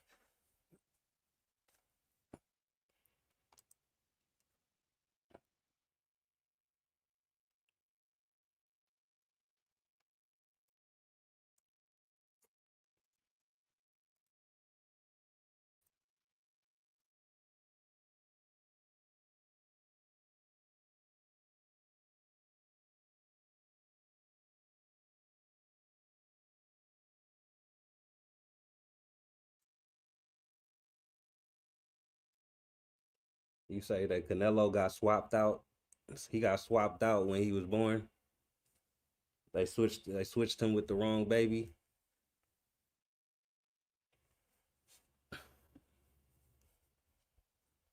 Well, it must be some Mexican in Ireland whipping ass right now.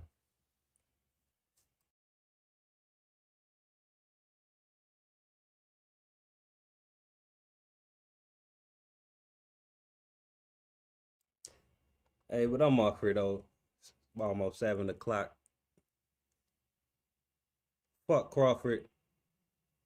Have a terrible retirement. I hope your assisted living home burned down, bitch ass nigga. Pay your sanctioning fees.